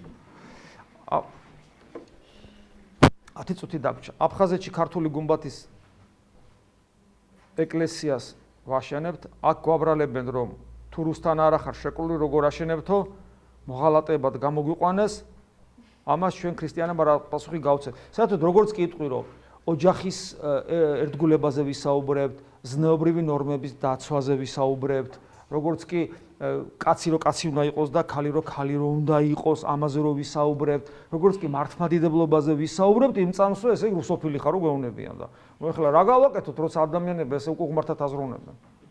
პასუხი არ მაქვს. ან რა ვქნათ, ავაშენოთ და ვილოცოთ, რომ როგორმე იქ მართლმადიდებელი სასულიერო პირი გაჩნდეს. როდესაც ადამიანს ყავს მოძღვარი, მაგრამ მასთან გახსნილი ვერ არის და ვერ გზნობს თავს მრევლის ამპლუაში, შევიცვალო თუ არა მოძღვარი და ჩემშია თუ არა პრობლემა ამ დროს. იცით, წაუკითხავ წიგნზე ამჯობენ, არც თქვენ გიცნობთ, არც თქვენ მოძღვარს. შეიძლება მოძღვარიც კარგი იყოს და თქვენც, მაგრამ ეს ერთობა ვერ შედგეს. შეიძლება პედაგოგი კარგი იყოს, შეიძლება ექიმი კარგი იყოს, მაგრამ ჩემთვის არ იყოს კარგი. ეს ერთი. მეორე, თუ მოძღვარსა და სულიერ შვილის შორის გახსნილობა არ არის, პრინციპში მამაშვილობა ვერ შედგა და არ არსებობს. ანუ ის თქვენი მოძღვარი არ არის, თქვენი სულიერ შვილი არ ახარ და რომ ამბობთ, რომ ვიყო თუ ანუ დასარღვევი შეიძლება დაირღვეს ის რაც არის შემდგარი და არაფერი არ შემდგარა. ასე რომ თქვენი იქნებით თუ არ იქნებით, არც ააშენებთ, არც დაარღვევთ. მესამე, არ არსებობს კანონი, რომელიც გძალავდეს საერო სამრევლო ეკლესიაში მოძღვრის გამოცვლას. ეგეთი კანონი არ არსებობს. შენ შეგიძლია ამასთან იყო დღეს და ხვალე ამასთან. იმის დამიხედვით, რომ უფრო იქ იმის გათვალისწინებით, რომ მთავარი ეკლესიაში არის ის, რომ ქრისტეა ჩემი მოძღვარი და ქრისტესაკენ მივდივარ და мотивация ჩემი ეკლესიაში ყოფნისა ქრისტეა. და დღეს თუ ეს მღვდელი მეხმარება, მე რომ ქრისტესთან მივიდე, ეს არის ჩემი მოძღვარი და თუ ხვალე ეს ვეღარ დამეხმარება და თუ ის დამეხმარება, ის გახდება ჩემი მოძღვარი, მაგრამ ეს არ ნიშნავს, რომ იმას მოვიძულებ, კაცო. უბრალოდ რაღაცა არის, ხო, აი, რაღაცა არის, რომელიც ახლა დღეს მე ეს ვეღარ მეხმარება და მეხმარება ეს ამაში, ეს არის ნორმალური მოვლენა ეკლესიაში, არაფერი პრობლემა ამაში არ არის. პრობლემა თუ გაჩნდა მოძღვრისაგან, რომელიც გეტყვის ვარსად არ წახვიდეო, სასწრაფოდ ხუდი უნდა დაიხურო, თუ არა გაქვს, მაინც უნდა წამოხვიდე. იმიტომ რომ მას არ აქვს არც მორალური უფლება, არც სულიერი უფლება ადამიანზე იძალადოს. გესმით? და ხათრი ამ შემთხვევაში არის ყველაზე დამანგრეველი. მამა გაბრიელი ამბობდა, ეგეთი ხათრი ეშმაკისგან არისო. რა დროს ხათრია, როცა შენი სულის მარადილ სიცოცხლეს ეხება საქმე. ჩემთვის თავარი, მე თუ მინდა ევერესტი ავიდე, ხო? ევერესტია მთავარი და არა გამცილებელი. და თუ ეს გამცილებელი გამყვა და შუა გზაზე ვატყობ, რომ ვეღარ მიმყვება. ეხლა სხვა გამცილებელს ვთხოვ, ხო? ამას ხო მადლობას ვეტყვი.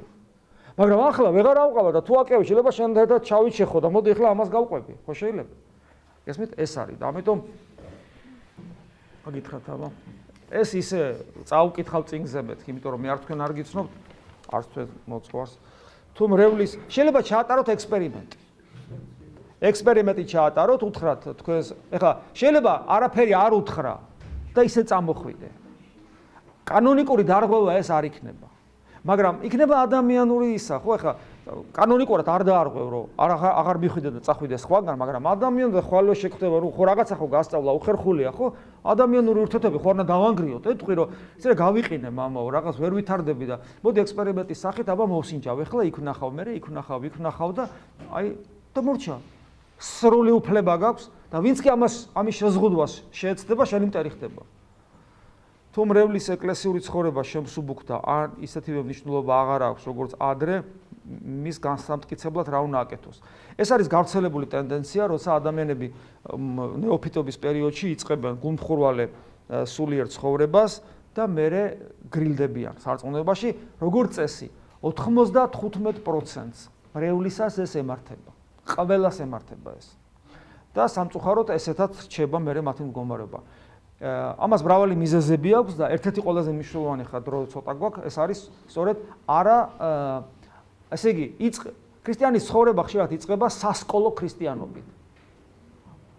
სასკოლო ღვთისმეტყველება, სასკოლო კატეხიზმოს დონის ღვთისმეტყველება. როცა აი ეს წესი, ეს ტექსტი, ესე დავდგე, აბა რაღაცა ამ დროს ღვთისმადლმა მიგიყვანა ეკლესიაში და ის მადლი გულმხურვალეობის შესაძლებლობას გაძლევს, ყველაფერი გიხარია, ყველაფერი ახალია, რაღაცა. ეს არის სასკოლო პერიოდი, ეს აუცილებლად დამთავრდება. და თუ არ დაიწყო ნამდვილი ძიება ქრისტესთან პიროვნული ურთიერთობის, რომელიც კიდევ ერთხელ ხას უსვავ, გონიერი ლოცვით. გონიერ ლოცვას რომ ვამბობ და მე ზოგს გონია რომ გონიერ ლოცვა და იესოს ლოცვა სინონიმები არ არის. იესოს ლოცვა არის უმთავრესი შემადგენელი გონიერი ლოცვის. მაგრამ თავისთავად იესოს ლოცვა შეიძლება ახსნილდეს მექანიკურად როგორც დანარჩენი ლოცვები და ეს აღარ იქნება გონიერი ლოცვა. გონიერი ლოცვა ზოგს გონია არის როცა ადამიანი რო კითხულობს ესმის ასაც კითხულობს. რაგან მესმის, ესე იგი ეს არის გონიერი ლოცვა. არა, თუ არ გესმის ეს საერთოდ რა არის. და რო გესმის, ეს არის პირველი კლასი.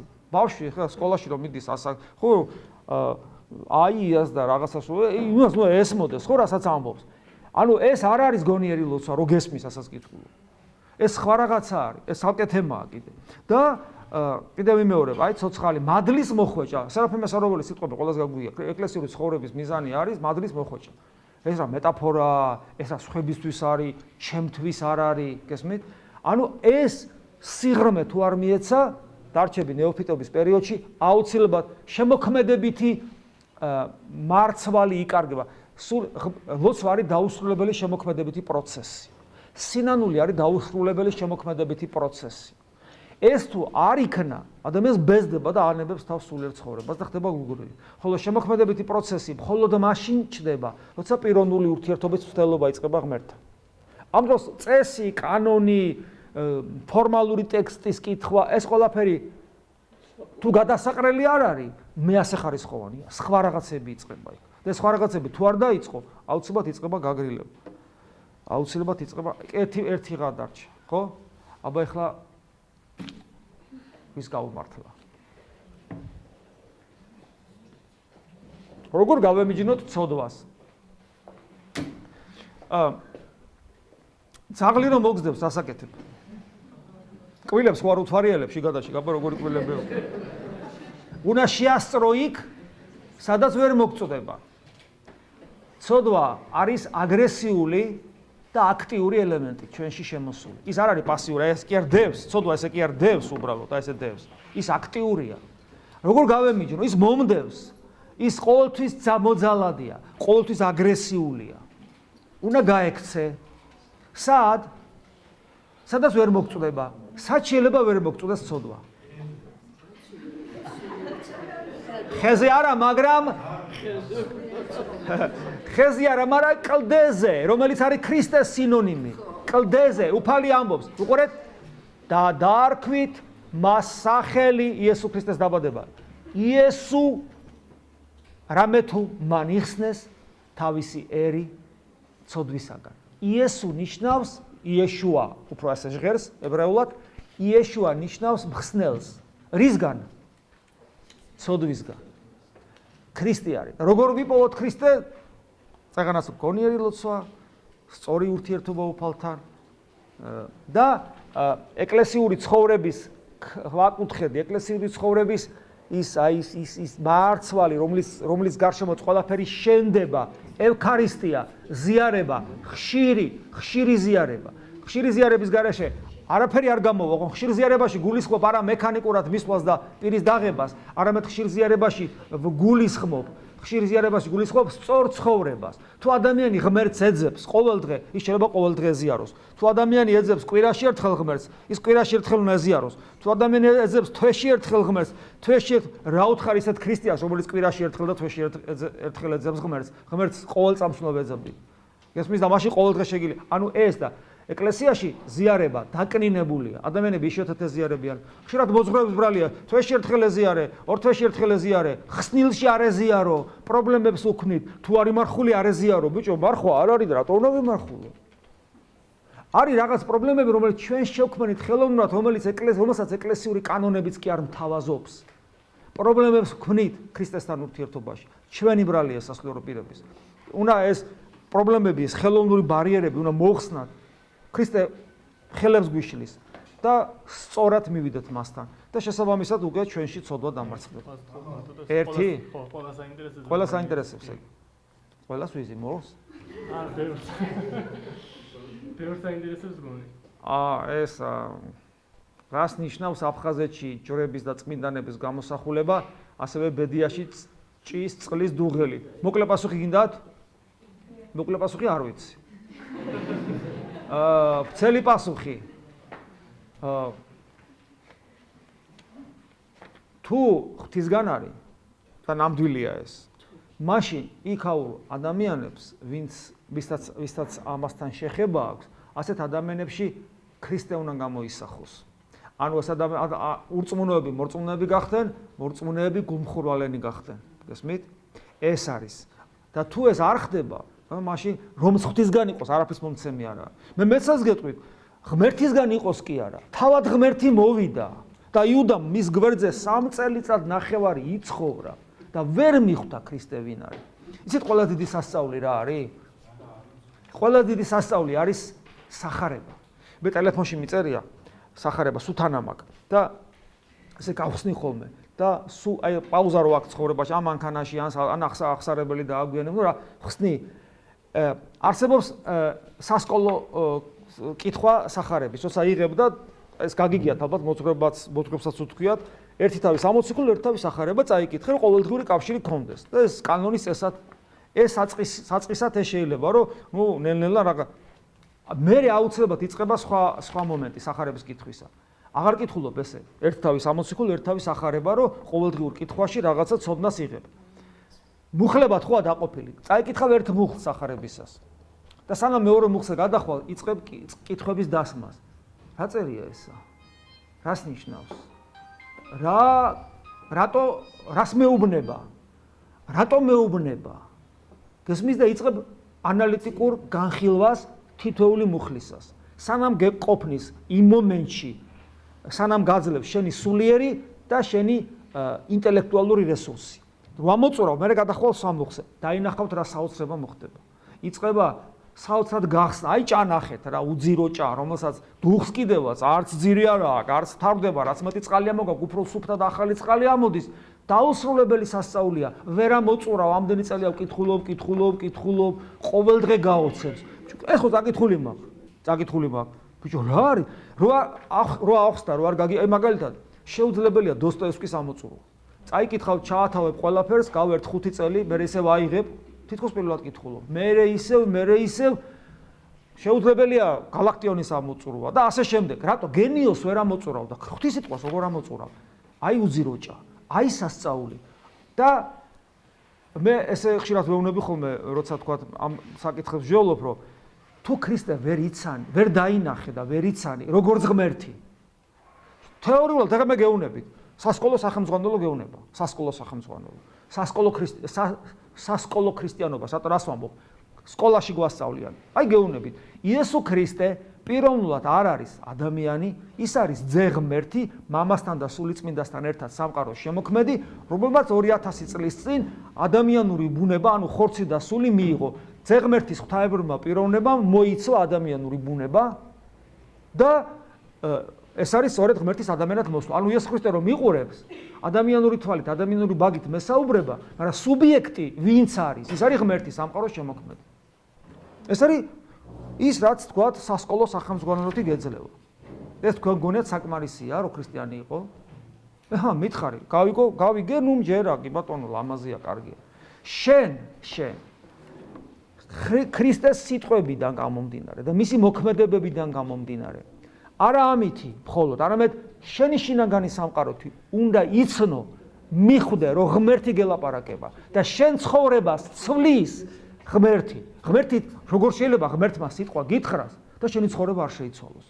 ადამიანი შეხვდება ვიღაც ჭკვიანი, განათლებული, პედაგოგი გეყოლება, კარგი, გეტყვის ისეთ რაღაცას, თელ ცხოვრებას ცვლის. როგორ შეიძლება ქრისტემ სიტყვები გითხრას და შენი ცხოვრება არ შეიცვალოს შიგნით? და თუ ეს არ ხდება, შენ ქრისტე როგორც ღმერთი არ დაგინახავს, ვერ დაინახე, ვერ იცანი, გესმით? აი ეს არის ძალიან მნიშვნელოვანი. ამიტომ ყველა დიდი სასწაული სწორედ ის არის, რომ 2000 წელზე მეტი გავიდა, რაც ქრისტე ადამიანად მოვიდა და მე ამაღლდა ზეცად, მაგრამ დღეს შენ შეგიძლია შეხვდე ცოცხალ ქრისტეს სახარებაში, იესოს ლოცვაში და ზიარებაში. როცა ქრისტეს შეხვდები, უკვე შენთვის სასწაული განა არ არსებობს. განა არ ღმერთისთვის რა არის, ხო რა პრობლემა? იმ ძალმოსილებ, ნუ რა მოხდა, ღმერთი ხო ურწმუნოსათვის და მცირედ მორწმუნესათვის განსამტკიცებლად ვიღაც კონკრეტული ადამიანისათვის რომ რაღაცა უთხრას ხო, მაგრამ შენ თუ ქრისტეს შეხვდები, ეს შენთვის მე კი არ უარყოფ, მაგრამ თუ ქრისტეს შეხვდები, ეს არაფერი აღარ არის უკვე. თავარი აღარ არის. ქრისტე აღსდგა.